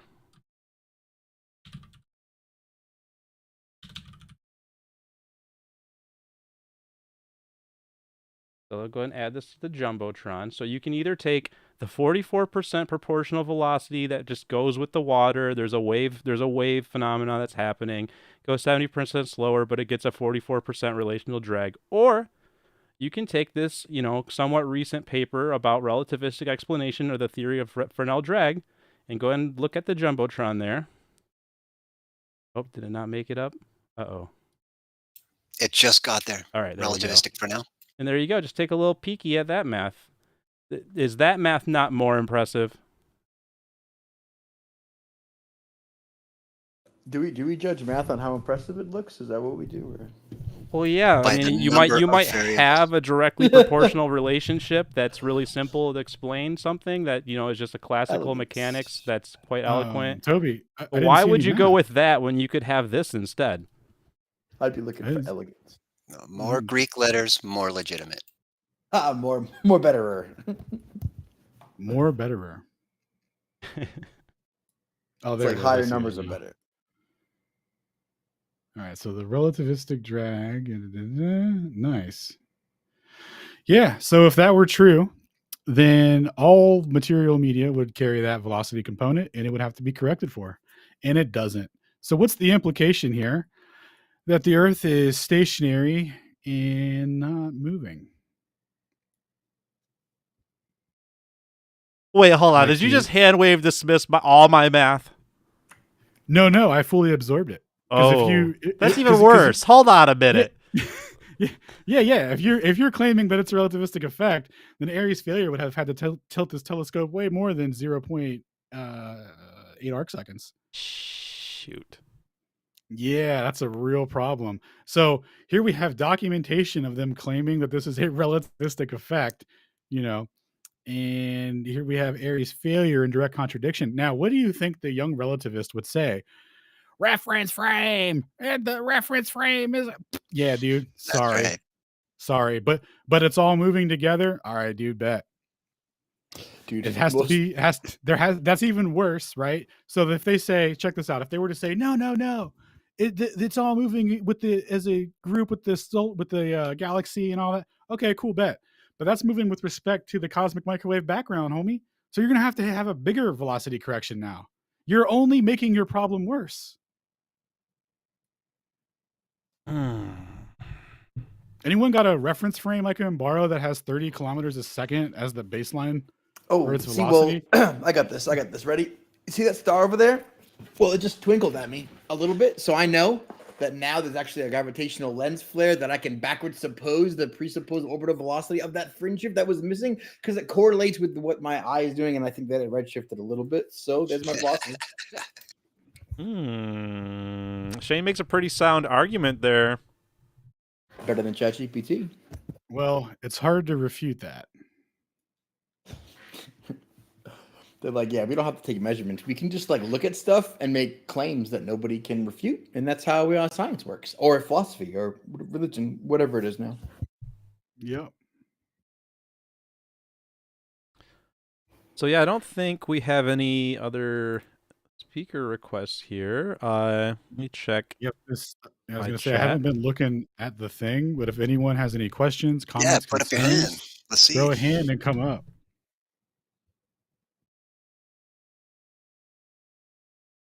We got a comment here from Toymaker says ether, magnetism, dielectric are all the same thing, like ice, water, steam, just in different states.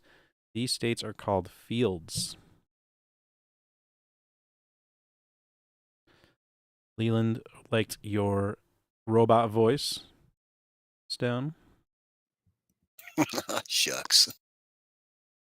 Yep. There was a lot of YouTube comments that were like, Stones, like, you know how you do the back cheer? You're like, like everyone was doing that in the YouTube comments when you were doing it. Cool.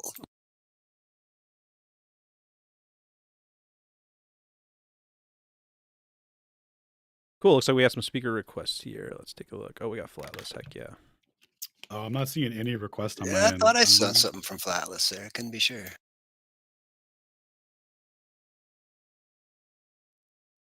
Yeah, I'm going to leave and rejoin, Toby. Okay.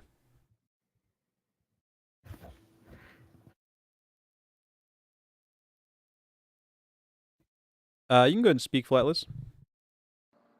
Hey, is my mic okay right now, or does it sound terrible? Beautiful. Pretty good. Sounds all right. Just snuggle up a bit, yeah.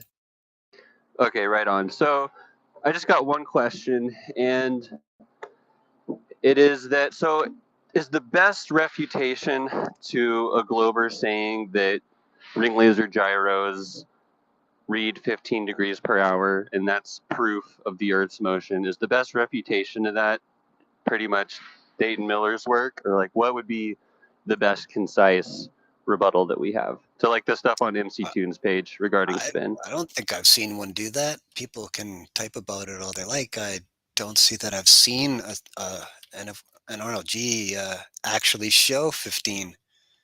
And we're talking about polar axis rotation. I don't think I've seen that. Have you?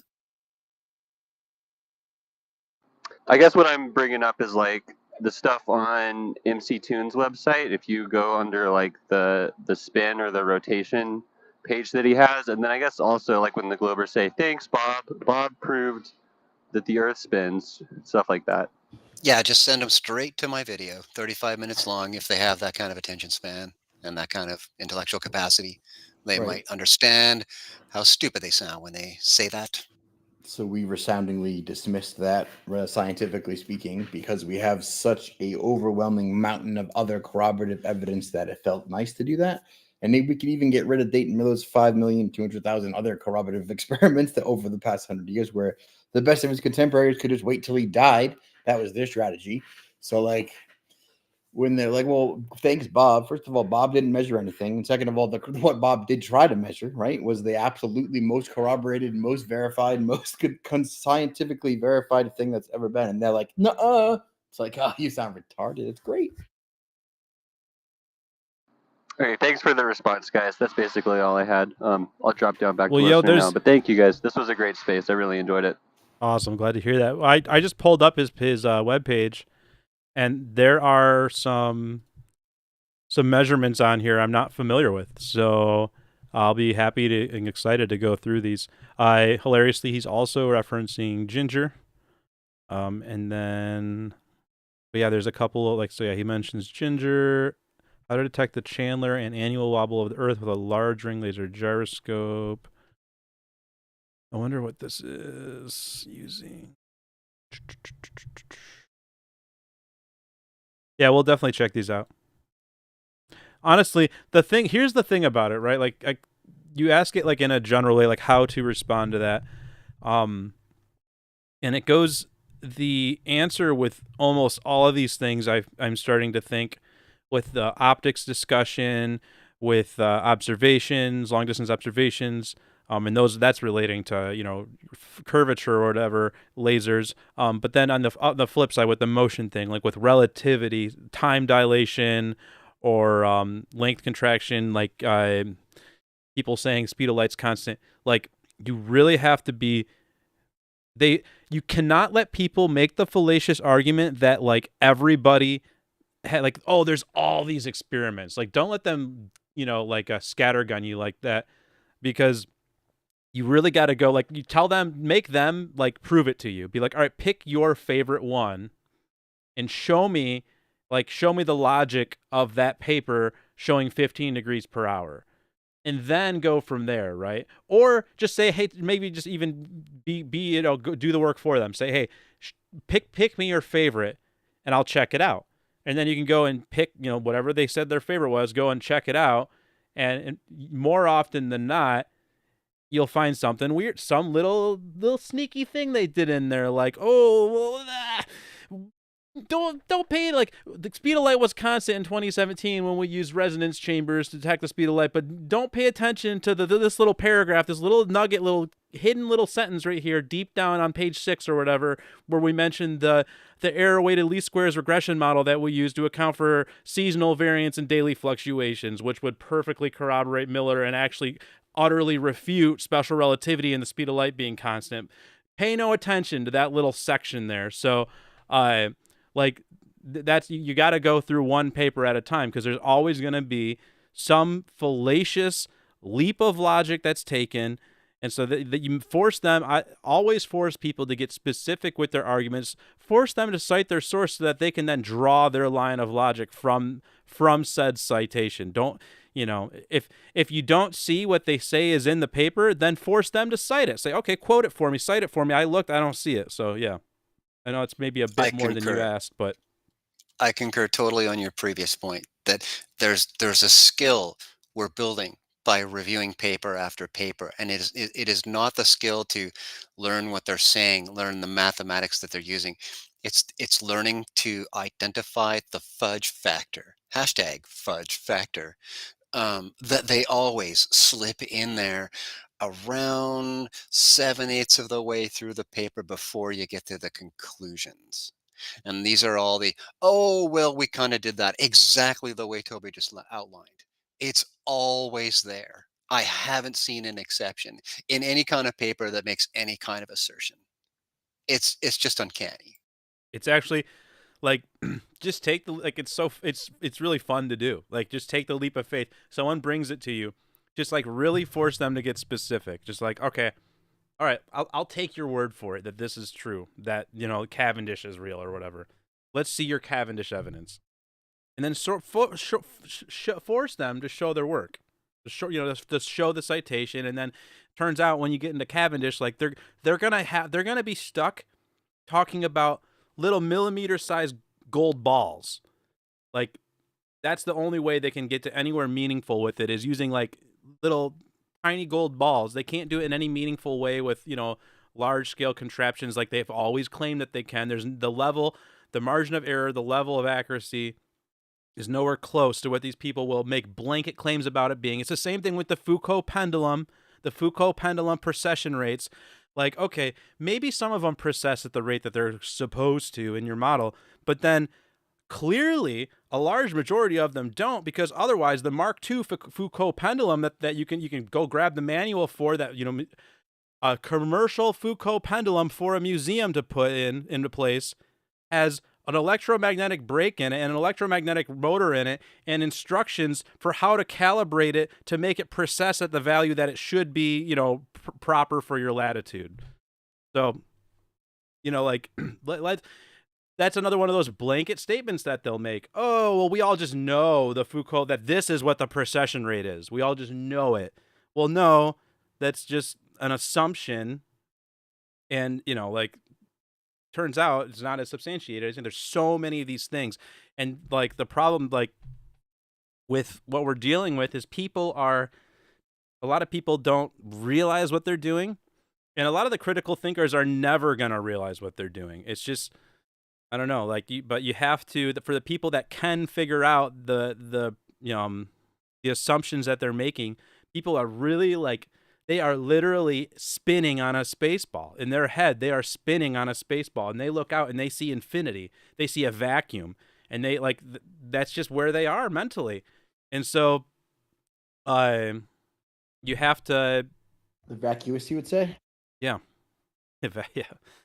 So you have to just, you know, you have to meet them where they are to an extent, and you have to really, like, you can't let them make those assumptions. Then they put us in these positions where we start making these arguments about stellar parallax and about stellar parallax with parallax, and it's like, well, how substantiated is that even in the first place? And well, that's not a great example, but I think I've made my point. I don't want to monologue too much. Nah, you're kicking some ass. It's great.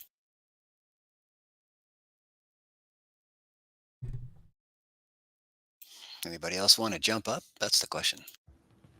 Yeah, I just been posting like crazy, so.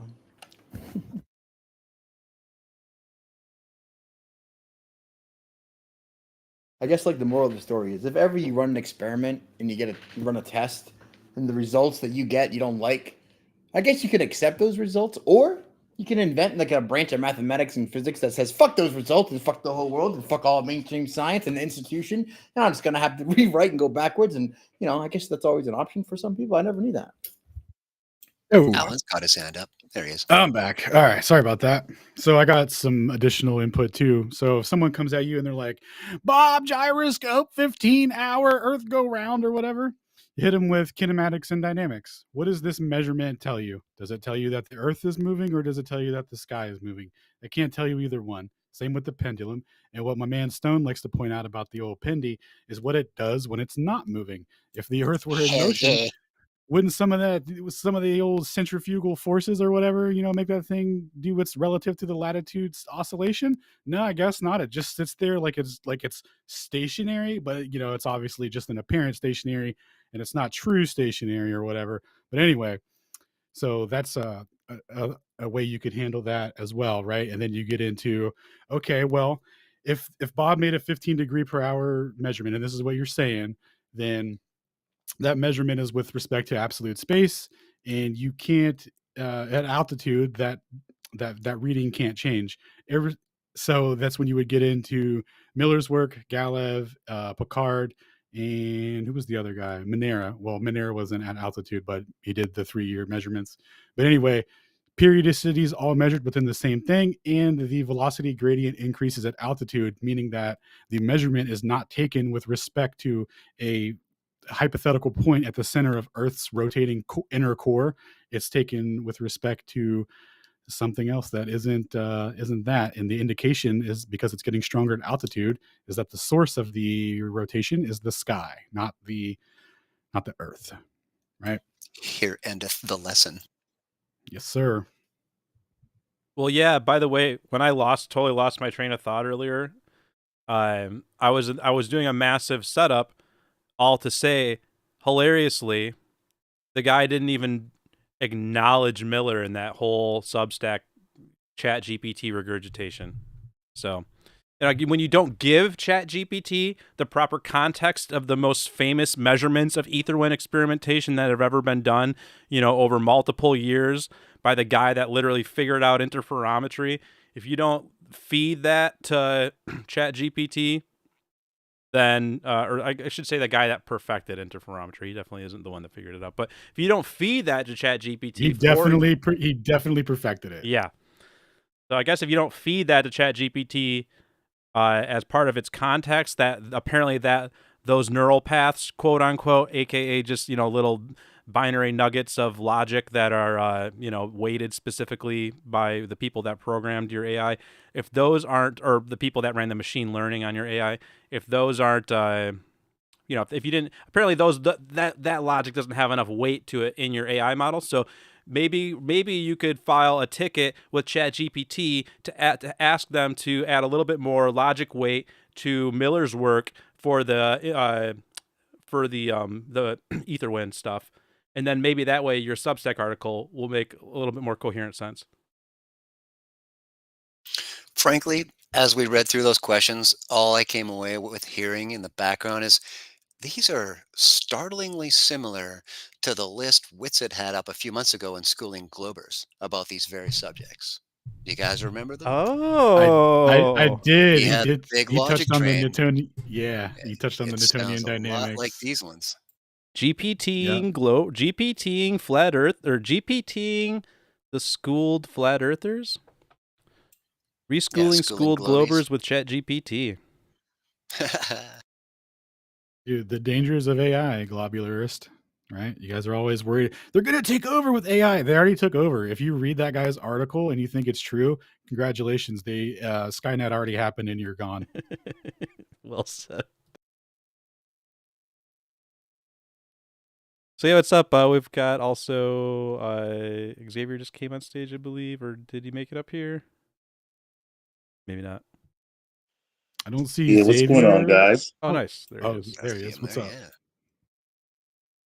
Yeah, great presentation.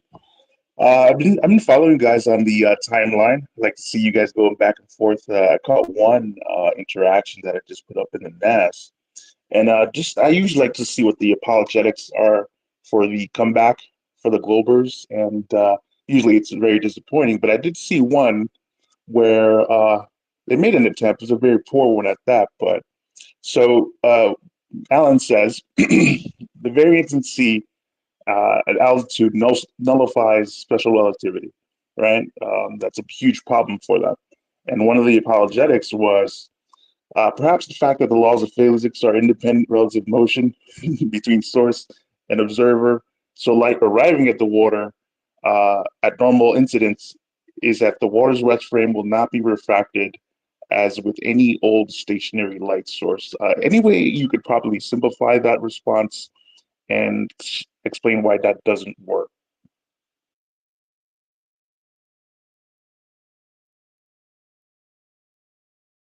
Yo, I think you're muted, Alan. Yep. Yo, what did he say again? Can you link it so I can read it? I don't see it on the Jumbo yet. Actually, my Jumbo's plugged. Give me 1 sec. No, I've not seen it either. I'll try to send it again. Maybe it'll be a double, but I'll send it again. Hold on, give me 1 second. Where's Rue when you need him? Hey, Where's Rue? Oh, while you're pulling that up, let's touch on Ginger real quick. And what was the other one? The annual nutation, wobulation, what have you? Okay, Yeah. So going back to Michelson, Gale, Pearson, right? Where they, no, dude, how about this? The Michelson-Morley interferometer, right? The orthogonal setup. It can't measure linear motion. It can't do it because, blah, blah, blah reasons, right? But a closed loop, oh, thank God, we can definitely measure rotation with that, right? So even though they both produce the same measurement, because what they do with the variance plotted with Michelson, Gale, Pearson, they plot that against sidereal time, and they reaches maximum dimensions on the daily fluctuations. So they're like, okay, well, Earth go rotate or whatever, right? Literally the same measurements that Miller made with an orthogonal setup, boys. So anyway, what they're doing is they just have a more precise, measurements now. They have, lasers, different setups, right? It's more precise. And it's the same thing. You're looking at that little precession there, like that periodicity that's measured, that the periodicity that can't possibly exist, but it somehow shows up in the form of these wobulations.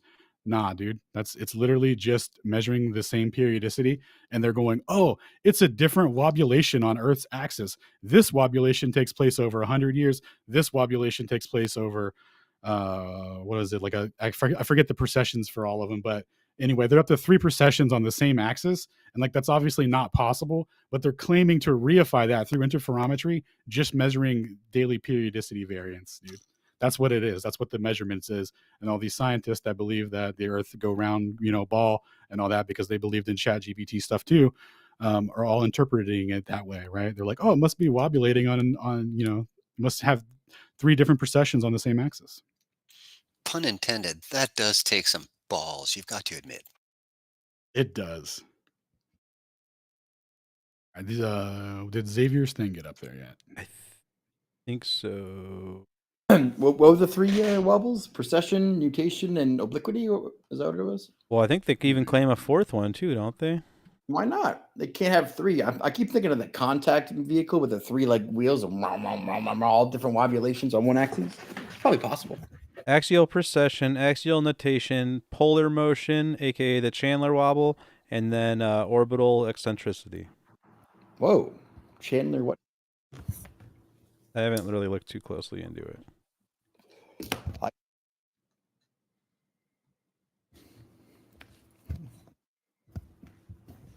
Yeah. So yeah, just to simplify it, I think you were talking about the variance in C at different altitudes is a huge problem for special relativity. And one of our favorite CERN physicists replies, and I try to steel man it, but sometimes it's really hard to follow what he's saying. I think something about the reference frame of the water relative to the light won't refract. So I don't know if you see that. I wonder if you could help me simplify what he's trying to say. Yeah. Just so kinematic nonsense. As I was saying earlier, he's going to invoke a reference frame dependency to act like the velocity component doesn't have to be there. I figured that was it, but I figured it couldn't be that simple, right? It's got to be something I'm missing. Something I give these guys too much credit, but yeah, I'm glad I asked. That's literally all it is, man. That's all they can do to the whole thing is they're playing whack-a-mole with Earth's orbital velocity. And the thing is, they can't have any velocities come up. So they're just like, that's how they get rid of them. They're just like, oh, well, it's not, it's independent of that. So it's not going to carry. Okay, dude. All right, dude. But if you run your faucet and the water's moving at 1 kilometer an hour, say, and you shoot light through it, it's going to have a 44% velocity relationship with and against that flow of the water, dude. But we're moving at 30 kilometers a second, reference frame independent, homie. All right, bet. Right. Thanks, guys. Yeah, dude. Thank you for pointing that out. I missed it. Or I didn't miss it. I glazed over it because it's just like, all right, but yeah, that's the explanation for it. And then there was one more, the Chandler walk. No, I did the Chandler and Ginger. So yeah, we're all caught up to date then, I guess. Yeah, and one more final note on that, just on MC Tunes page. Like, I just was looking at it. I had it up on my screen here. Dude, we can scattergun a bunch of papers too. This is hilarious. Oh, well, let's so you're talking about MC Tunes interferometry section? Yeah, mctune.net /spin. Oh, Earthball goes spin. Dude, boom, if you guys want ether rotation proof, go to mctune.net /spin. Now, what we're going to be looking at here is a mysterious trending towards zero with interferometry, thus proving Einstein's postulates that C is constant and isotropic, meaning it doesn't have a preferred direction, east or west, even though that pesky Michelson Gale Pearson that measure Earth round go rotate has a variance in the speed of light east and west to make the measurement. But anyway, I digress. It's actually trending towards zero with an orthogonal setup, right? The special interferometer that only makes Earth velocity detections, and it actually only detects confirmation of Einstein's theories. So anyway, what they do here, how did we get these interferometers to give Einstein agreements, right? How did we get this machine to agree with Einstein? Well, luckily our boy Dayton Miller did thousands of interferometry experiments and really honed in the control.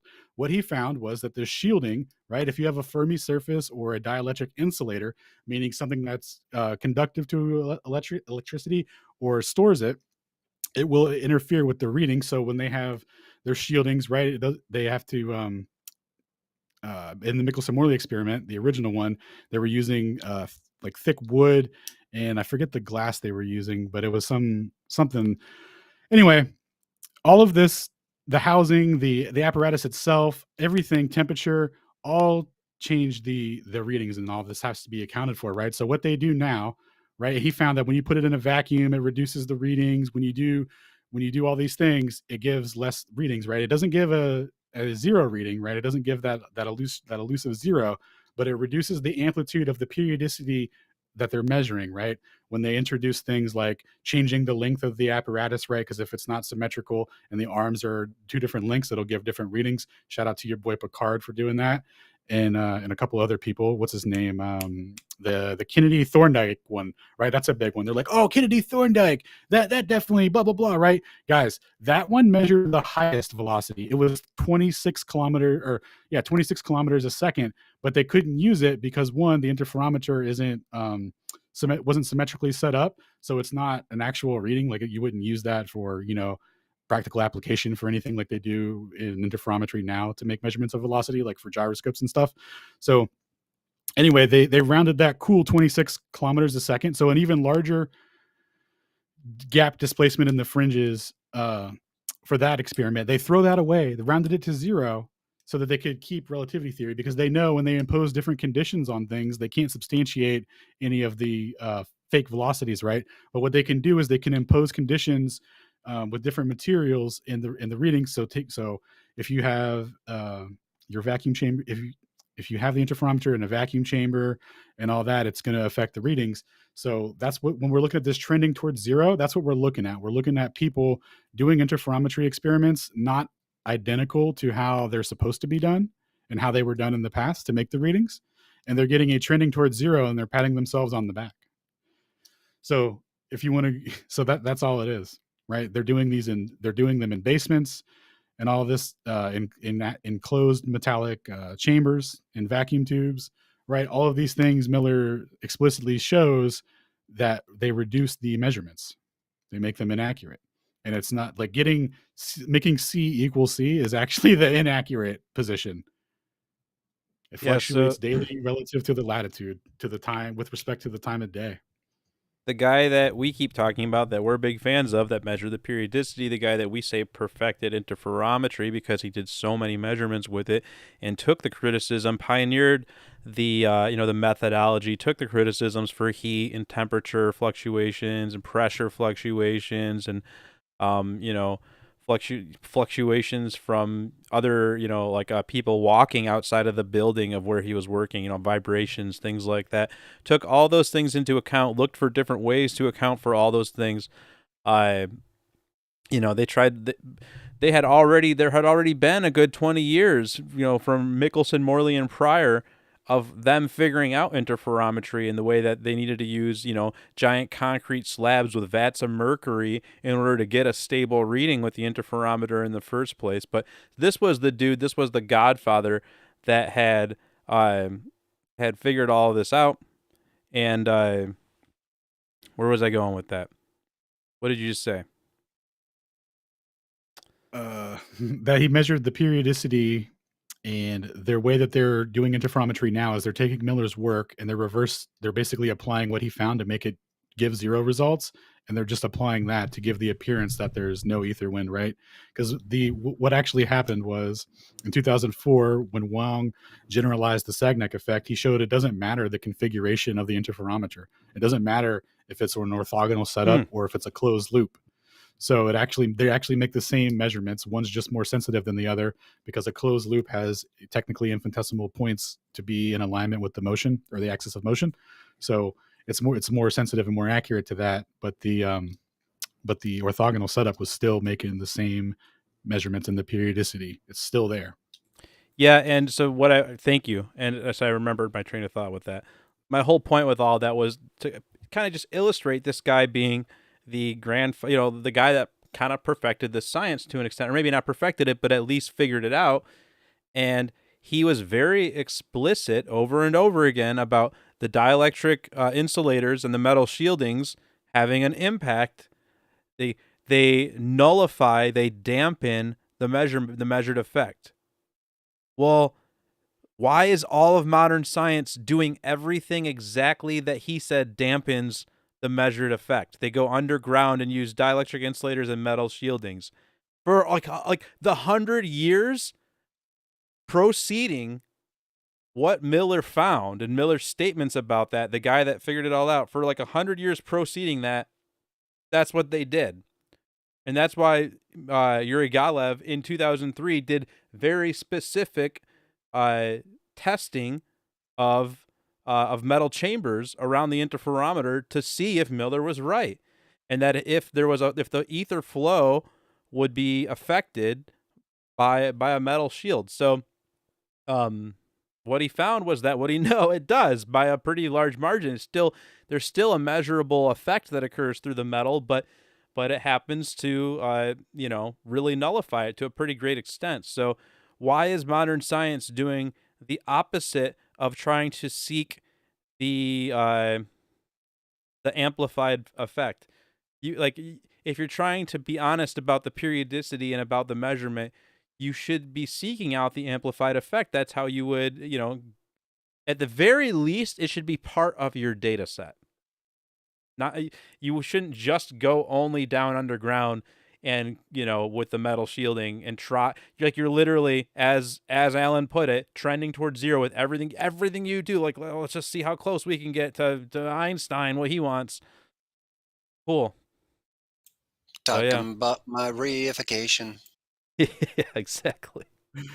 It's like whatever happened to falsification. You know what I mean? I think that was the essence of scientific discovery.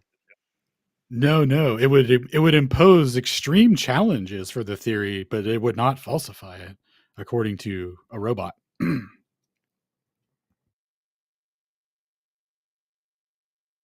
But yo, I see Pizio down there. You want a mic, brother? I can't tell, my interface is bugged, but if you're down there, come on up. And then Liliana, if you have anything you want to add, if you're still here, I can't tell, UI is bugged, but if you're here, we would love to hear from you. They're both on my list. I can go last if you want. Get Paizo here. Call him Paizo? Okay. Oh, sorry, Piezo. I say it differently sometimes, so don't worry about correcting it around me. Now, if you say it around Witsit, he'll act like it's supposed to be a certain way, but he pronounces Ptolemy without the P, so that's kind of weird. Grammar jokes. Alan. What up, Piezo? Okay, I was making sure I can not play stuff. At least I can hear you. Can I hear Toby? Is it host broken? You got to get tight with your mic there, Pizzo. I hear you. Do you hear me? Yeah. Okay, we're all good.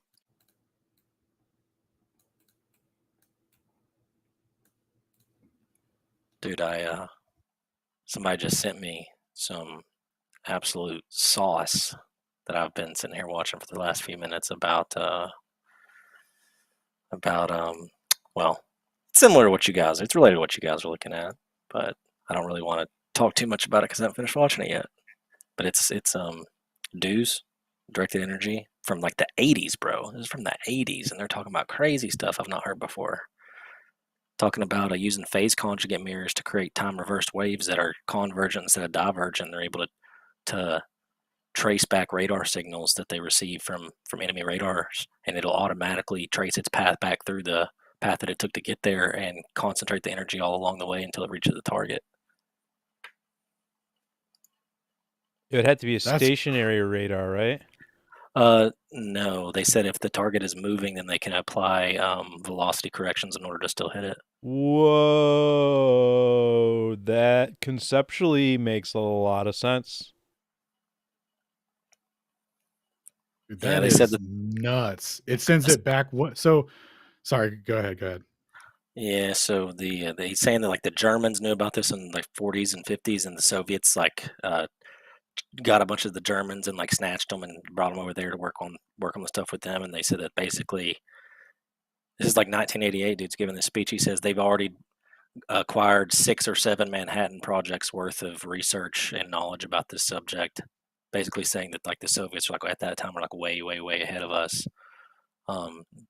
and that it could be used for electrogravitic propulsion. He talks about how there's standing waves and scalar waves that are 0 E field, 0 B field waves that are like moving between like the nuclei of like the atoms of the matter or whatever. And he describes how he uses an analogy and talks about how the traditional like electromagnetic energy is kind of like gas pressure, electromagnetic gas pressure being let out of a container, but this is kind of like the energy being contained within the container, and it could be used to like move stuff around or shoot what he calls electromagnetic slugs across space at like targets and stuff. Pretty fascinating. I'm learning about it right now. Just for motion tracking of like you said it was radar, right? It was motion tracking based on radar. He said they could utilize what would normally be passive radar, even passive radar systems, and they could equip the time reversed waves using the phase conjugate. That's super mirrors. fascinating. Yeah, that's really interesting. You'll have to Dude, share how that long with ha- us. Yeah, how long have they known about phase conjugate mirrors? I thought that was like a new thing, like within like the 70s or something. Apparently, the So- Soviets knew about it in the early 50s at least. Wow, dude, that's gangster, dude. So they just had what? So what would that look like? You would have radar coming in, and you would just have like a dish. It would receive the signal, send it back, essentially. Like the dish would be configured. Well, I to think you're getting these- a lot of you'd be getting a lot of the information from the wavefront itself, like literally because of It's not even that. It's a lot simpler. The light or the traditional electromagnetic wave as it propagates through space leaves kind of like, think of it like a little channel that it traced through 3D space to get there. And when it hits the phase conjugate mirror and they input energy through like a four phase pump back the other direction, it picks up on the already attuned electric potential difference and picks up on that little rift and tunnels it back through the rift all the way back to its origin source. Dude, okay, that really puts it into perspective because I've been conceptualizing like the propagation, right? Like how it's like instantaneous, right? Or it appears to be, but it's like an oscillation rate relative to the medium. So it's like, how do you explain the light being this fast and then it hits water and then it's slower and then it's faster on the other side? It was like there would be that like I don't know how to explain it, but I could see it in my head. Like so it's just back channel, it just sends it right back through that vibration that was originally created for it. Yeah, because I mean, the way I think of it is, if just imagine the wave goes through space, the path that wave traced has now left behind for like a very short time dependent period an electric potential difference, and the phase conjugate expression just traces it back through its own footprint, right? So when it reflects back through its own footprint, it goes back through it. But instead of having because he said it's truly time reversed, which means that instead of the normal behavior of a wave as it expands as it travels, he said it converges. Dude, yeah, we're definitely gonna have to do a deep dive on all this. That sounds insane. Yeah, it's some lieutenant colonel given like a lecture briefing thing in 1988, and then he did an update on it in 2010. Oh yeah, dude, we're definitely gonna have to watch that. That's crazy. Yeah, I'll shoot it to your DM. Yo, do you guys know what's Do what? streaming? Bastard. No. Yeah, every time we stream this week, what's it stream? So I think Flat had his hand up there. I think that's an interface bug, I believe. But if you are on stage, Yeah, right. Flatless, and you want to speak up, go for it. Well, so what's interesting is I'm in the comments on this video. They dropped this video March 27th, and I'm sure it's probably, well, I'm not sure, but it's most likely not connected. But it just so happens that 4 days after this video dropped, the CNN and all the big like news people, did you guys see the story that they dropped a month ago about like Havana syndrome at the U.S. embassies and how this news you get to tell us, bro. We don't watch. Yeah, this unknown. Well, I mean, I see it on the internet. This unknown, like there's some kind of unknown weaponry being used against the U.S. diplomats and stuff at the embassies, and they're coming down with mysterious illnesses, and they think it's some kind of microwave radiation weapons and stuff, and they're calling it Havana syndrome. That came. Those stories broke like the same week that these videos were uploaded.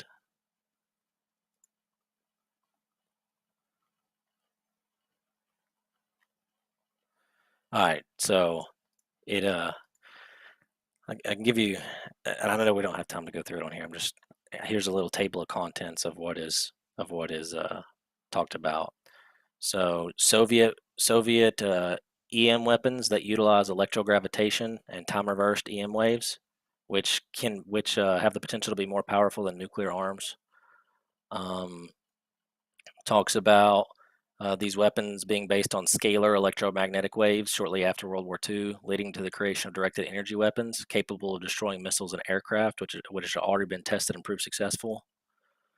He also said that they came to the realization through doing this research that time-reversed waves are not only a feature of electromagnetic waves, but that they are a universal phenomenon, which means that they apply to all waves, even things like sound waves and mechanical waves.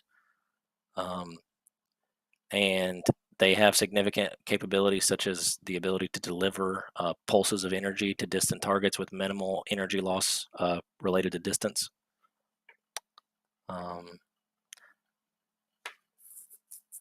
They can,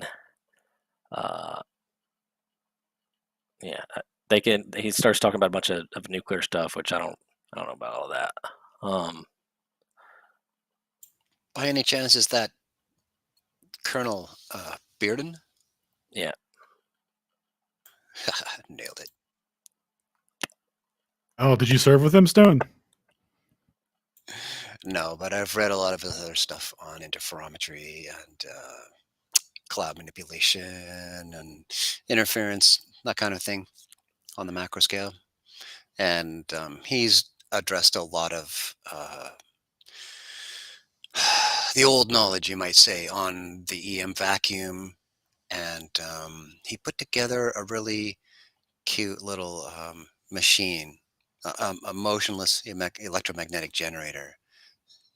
It was rather neat. A good use of coil and signal manipulation across magnetic fields in pseudo-toroid geometry, to put it succinctly. But yeah, that's the guy. It's my favorite kind of geometry. He actually says in this lecture, I mean, I wish Whitson was here because I know he'd be interested in it because he loves like UFO stuff.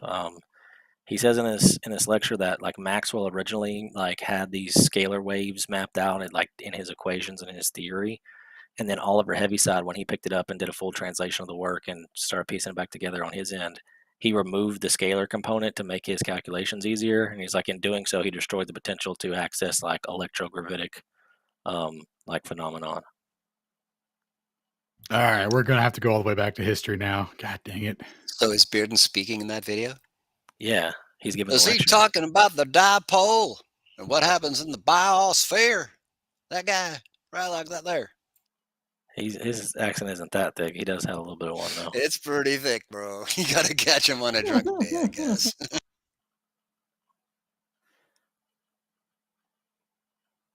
But he said he talks in there's another video he has on here with same dude, and he's talking about instead of super weapons of EM stuff, he's talking about like weather engineering, how the Soviets were doing weather engineering over North America in the 70s and 80s. Yeah, they were messing with Texas. It was all very chunk of skullduggery in the chapter there, for sure. Yeah. And they were also in attacking, well, not attacking, but testing, quote unquote, their capabilities on U.S. diplomats in the embassies over in Germany and stuff, and they were getting sick. That's the thing. Back in the 70s, when Bearden was involved in that, I distinctly remember him mentioning that they treated against using it. They said, no, we promise, wink, we promise we won't further this technology and try it out on humans anymore and try to manipulate weather and clouds and screw up people's economies and stuff. We promise we won't do that. Yet we see nothing but going on these days. It's just outrageous. Well, they have to promise because they got caught 2 times already, and people are like, well, okay, but next time. Apparently, like he thinks that this technology is actually what drives disarmament negotiations and like treaties between superpowers, and it's not really. I don't know. Like people think that it's like nukes and stuff, but apparently this stuff's like actually real and actually like way more dangerous because you don't have to actually fly a plane and drop a bomb on somebody to hurt them. You can just shoot energy from really far away. Yeah. Did you catch any of his dialogue about spiral cloud formation? No, I haven't watched that. It's a different video, I'm sure. Gotcha.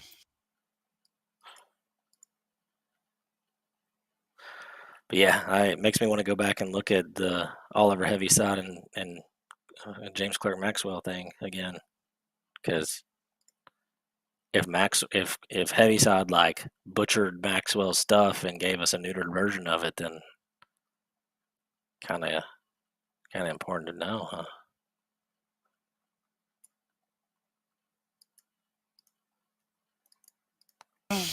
Sounds like something we should pick up on the Discord server. Yeah, perhaps.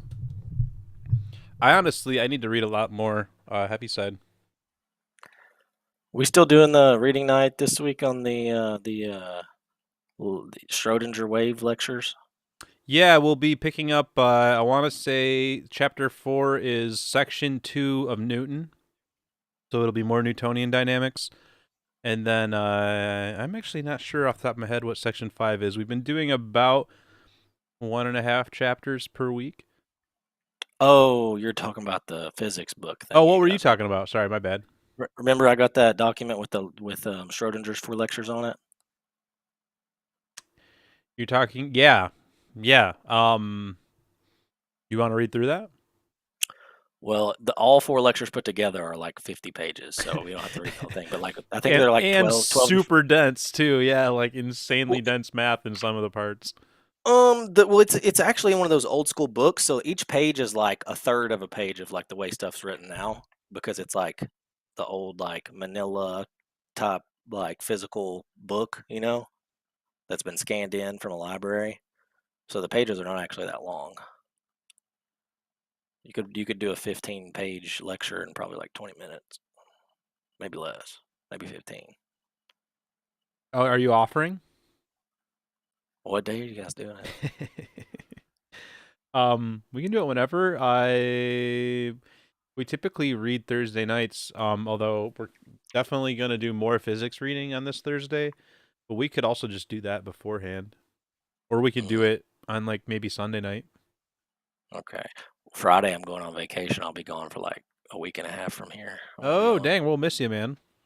Yeah. Oh, we'll miss you, bro. Where you going? Places. Nice. Yeah, got yep. No worries. That'll be fun, man. That's nice over there, I heard. Yeah. Places with mountains. Now I'm gonna find you. Yeah, yeah. That's cool, man. Cool. Yeah, Shane has got a special set of skills. Just like be all mysterious. Piezo, Jesus. Piezo. Dude, what is your name? Come on. It's Piezo. Piezo, bro. That's not even like a thing. I'm gonna call you Joe. I heard Piezo. I heard someone might have some insider info on him, but I don't think I'm ever going to find out. Well, I'd never asked him his name, so I'm asking him his name. It's Piezo. Piezo. All right. Piezo or Piezo, depending on who you are. Liliana, I think nobody else is after you, so we're going to close on you whenever you are ready. Yo, hey. Oh, yeah, thank you so much. I had a couple of questions now. This Dayton Miller, what percentage of his work do you think has been like suppressed and shadow banned online? Because it looks like maybe there's other scientists, physicists, astrophysicists, that were more or less contemporaries of Albert Einstein, and anyone who made like research and had any proof that would negate Einstein's work. I'm imagining they would have been like heavily silenced or censored in some way, or not given enough credentials or something. Would that be correct, or do you guys know anything about this? Yeah. So what we were talking about earlier, right? Like getting his actual raw data, that stuff is gone from the internet. Can't find it. Doesn't exist. You can only find reviews of it, and even like you were saying, finding people that are speaking positively in favor of it are hard to come by. And basically, everything I found on Miller came from a guy named James Demio, who did an excellent job of preserving a bunch of like the history of Ether papers, right? So like a large portion of the of all the Ether documentation came from his archives there, where he preserved all these. But yeah, Miller did a ton of work, and there was even newspaper publications where him and Einstein were having back and forths, and and it's just not really talked about, or you can't find the actual data on it either, which is the important part of the suppression, right? Because like Toby was saying, if we had it ourselves, we could analyze it, make our own conclusions, etc. Because the biggest critiques of Miller are that he fudged the data, didn't understand XYZ, blah blah blah, no correlation, like all this full DS, right? So we're dealing with, well, we have our analysis of people that once had the data but now it's gone. And just to piggyback off of that real quick, like the people that, I mean, some respectable people actually did analyze his data. You go look at what I want to say it was in the 80s when Maurice Allais did his analysis of Miller's data. And, like Maurice Allais was a Nobel laureate. So, if you really want to appeal to the mainstream credentialism that a lot of people want to do, then, like the dude's a Nobel laureate. People will say, oh, that was for economics. Well, okay, he's still a Nobel laureate. Like in your world, I don't think you become a Nobel laureate by being a science, like you're not, specifically with economics. So you don't become an economical Nobel laureate if you don't understand mathematics. The guy understood how to do, a proper analysis of data. And so he did his own analysis of Miller's data and very strongly agreed with everything that that Miller said, and that what Miller's conclusions about the work essentially. And then as Alan mentioned, Demeo, you check his work out. I'm pretty sure either Demeo or Thomas Roberts. Thomas Roberts was an opponent, but one of the two of them are the last people that actually got a hold of the data, as far as I know. Oh, yeah. I was going to say there was a story about Shankland. Miller supposedly gave it all to Shankland. Yeah. You remember that? So who knows, bro? How do they get away with scrubbing so much important research information? It's just beyond me.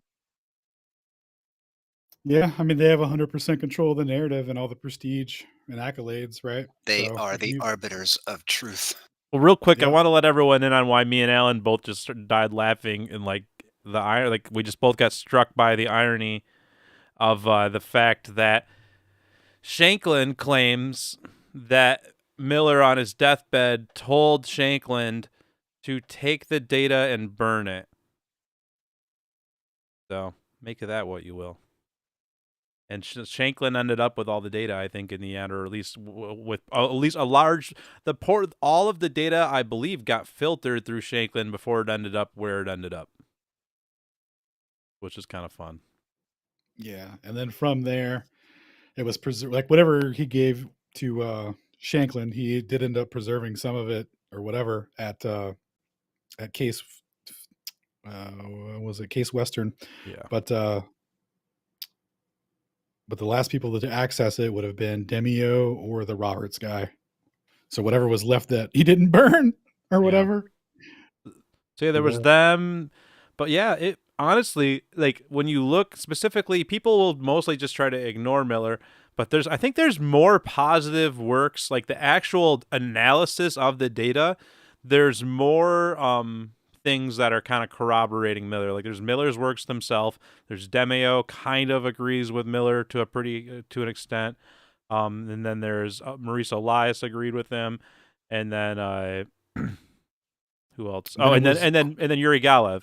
Yuri Galev not only agreed with his findings, but then Yuri Galev did his own experimentation, not just the metal shielding thing that I mentioned earlier, but then also doing altitude tests using radiometric bands over long periods of time, and so it was cool because in Galev's analysis of his own experimentation, he takes Miller's data and puts it alongside it, and then he's able to look at all of that data together and try to make some deductions, some logical deductions from that data.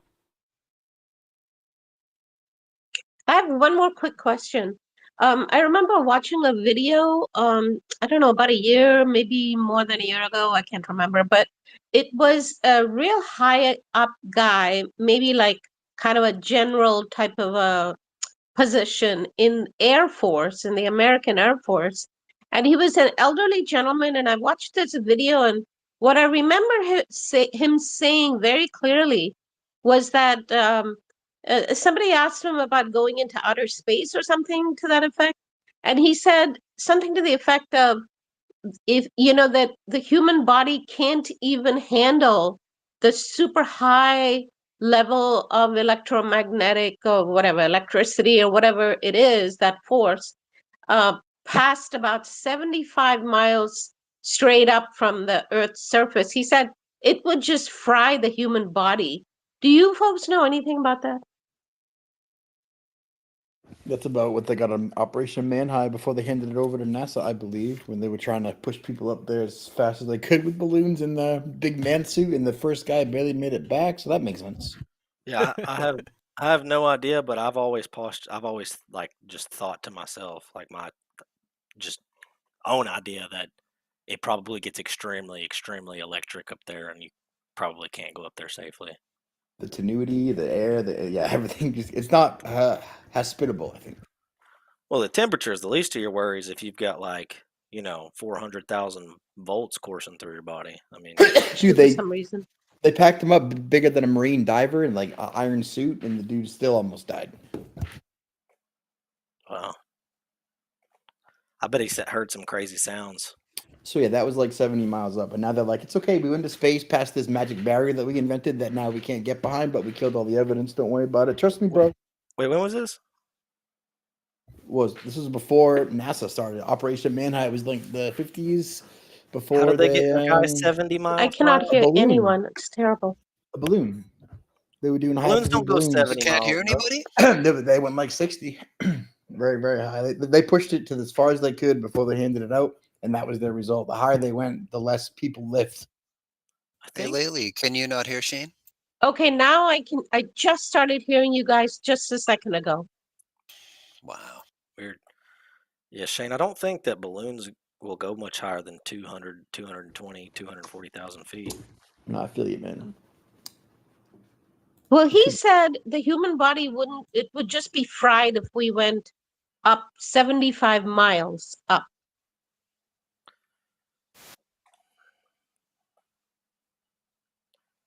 Yeah, I mean, I don't see any reason why the energy would decrease at any point as you continue to go up. I think it just continually increases as you get closer to the source of whatever is shooting it down towards us. So, Well, I was reading a paper last week addressing the electrostatic gradient, the one that Feynman famously pointed out in the textbook that everybody points at. No, Being 100 astronauts volts to have per gone meter. past 75 miles is just, it's a lie. can you hear Stone, Liliana? Can you not hear me talking? Go Twitter. Oh, 100,000 feet? My bad, dude. You're right. Yeah, Lily, I think it sounds like you're. Can you hear me? I can hear you now, actually. How about me? Stone, sound check. Yeah, I'm here. Do you hear Stone, Lily? At Yes, I all? can hear Stone. Okay, good. I was just reading a paper last week, which was further experimentation in upper altitudes relative to the In a idea world where about space and electrostatic gradient in the air, 100 volt per meter stuff, like Feynman pointed out, that as we go up, into 400, 500, 600 meters above the ground, that the gradient increases, even triples. And I guess the extrapolation of that applied to your scenario would strike me as entirely reasonable. that the gradient could necessarily be quite a bit more volts per meter every meter you go upward to match the true potential that is required in order to cause lightning in the first place, which comes from 90,000 feet up, etc., or 90, I should say, excess of 90 miles up, depending on how you're measuring what we're talking about here. Um, that, yeah, the gradient itself up there per meter could be far more than the human body could withstand. And there isn't any kind of shielding from it or that kind of thing. This is part of how we perceive gravity to be acting on all things equally. That's actually the truth about the electrostatic gradient itself inside of which we live. But we spend our time near the ground where it's 100 volts per meter and it's all close to 0 volts, et cetera, underneath our feet. But when we're up at 60, 70, 80 miles above, it's very likely that, okay, we, per meter, that may not amount to millions of volts, no, but the gradient could be 2,000 additional volts per meter at that altitude. And that gradient itself, when you put an organism in that part of the field, that could be inconducive to life. Yeah, I can see how that would be a limitation. Does that make sense?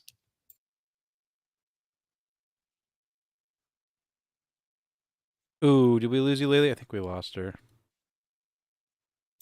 Well, she can review the recording Yeah, later, she I can guess. review. There was a lot Sure. said on it, so it'd be definitely would be worth it for her to go back and listen.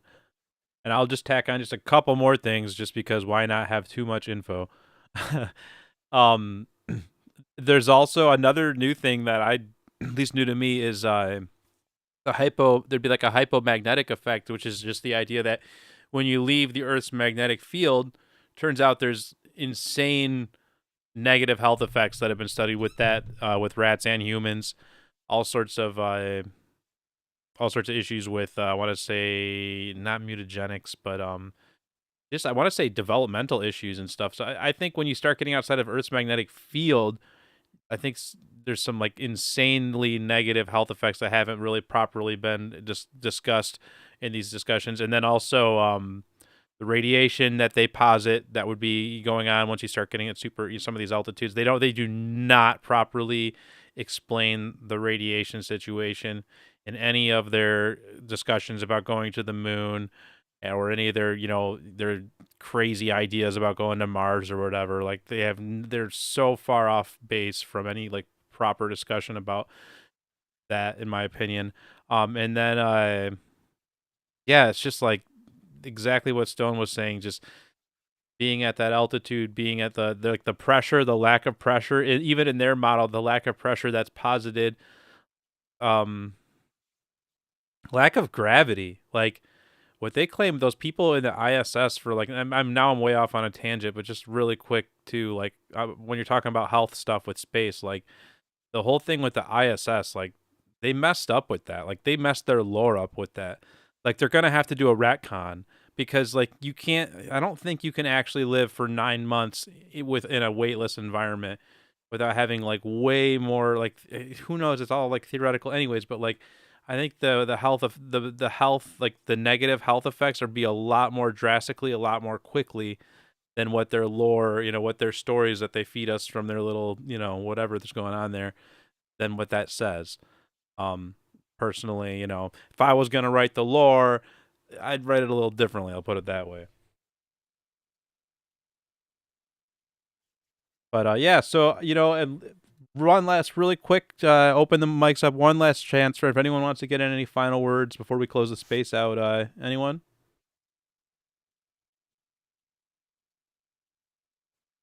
All right, then we will go ahead and close the space out. So thank you everybody for tuning in to the Dayton Miller Night. Thank you for bringing your own flute. Hopefully you enjoyed learning about the ether in your life, the ether wind flowing through everything. And tune in tomorrow night for Witsit's debate with the pastor. I can't think of his name off the top of my head, being hosted by Owen Benjamin. Shelley. Yes, thank you, Pastor Shelley, Pastor Jonathan Shelley versus Witsit regarding the shape of the Earth, hosted by Owen Benjamin. We will be doing a watch party of that over on Aether Cosmology, and I believe on Space Audits and ADL as well, or Anti-Disinfo League, so check that out. And or just hop on over to Rumble and check out probably Owen Benjamin's stream on that if you want to watch it directly. I believe that will be the direct source if you want to do it that way. But yeah, we will be live streaming that. And then on Wednesday night, check us out for Sky Miles presented by Shane at 7 p.m. Eastern. We'll be doing. That's going to be dope. Really looking forward to that. Do you want to give us a quick little, hint, little taste? Let's see. It's gonna. That's gonna be great. It's gonna revitalize everything, do new distances, destroy maps, bring us through geodesic surveying, and finally bring back astrogeodetics. My favorite. What do you think? Sounds awesome. Before you close it out, just anybody wanted to look, I did put it in the Jumbotron, that video that I was talking about from the Lieutenant Colonel and the directed energy stuff from the Soviets. Nice, thank you. Thank you, good Yeah, sir. I'm pulling it down right now. Cool. So yeah, that's on Wednesday night, and then grab that from Piezo if you wanted to check that out. And then on Thursday night, check us out for reading night. We'll be reading more from the Shankar Physics book, which we are now on chapter 4 of. We'll be going into some more Newtonian dynamics, and then maybe reading some Schrodinger at some point, or from his lectures, if you want to maybe do that at some point in Piezo this weekend or something, or you're going to be gone, so never mind that. And then for Friday, tune in for Flat Earth Fridays with Space Audits. So yeah, thanks everyone for being here. I'm going to go ahead and close the space out here. If you are watching on the Aether Cosmology live stream, we'll go ahead and turn our attention over to a wonderful story of a man with a flute. But for everyone else here in the space, thank you for being here. I hope you feel the ether wind in your heart. Hey, real quick before you send it off, shout out to Proud and Sacred. Flat Earth Fridays, episode 100 will be on Friday, dude. It's a huge event. Make sure everybody pulls up. It's going to be crazy. There you go. Number 100. Man, going at it. That's crazy. 100 weeks, dog, and just a trail of bodies. Right. Yeah, pull up for episode 100. Let's see what you got, everybody. But yeah, thanks for being here, and take care. All right. So to my live viewers. In a world where space and time are intertwined, one man dared to challenge the status quo. His name? Dayton Miller. His weapon of choice, a flute. But not just any flute. This instrument held the power to unleash the ether, a pervasive medium once thought to fill the universe. Miller, a physicist by trade, a musician at heart, discovered a harmonic resonance within the ether. He found that his flute, when played with precision, could manipulate this elusive medium. His melodies, a symphony of science, had the potential to shift the very fabric of reality. However, a sinister force lurked in the shadows. The Einsteinian demons. These creatures thrived in the distortion of space-time, causing chaos and disruption. The world needed a hero, and Miller was ready to answer the call. With his flute in hand, Miller played a tune that echoed through the cosmos.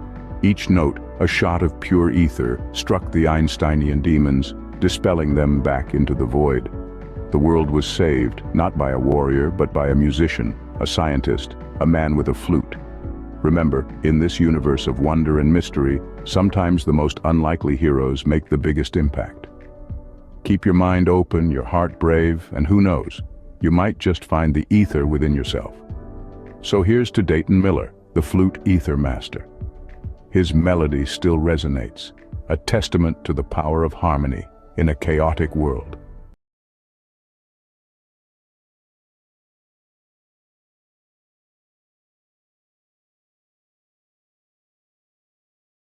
All right. So yeah, you never know. You might find ether within yourself.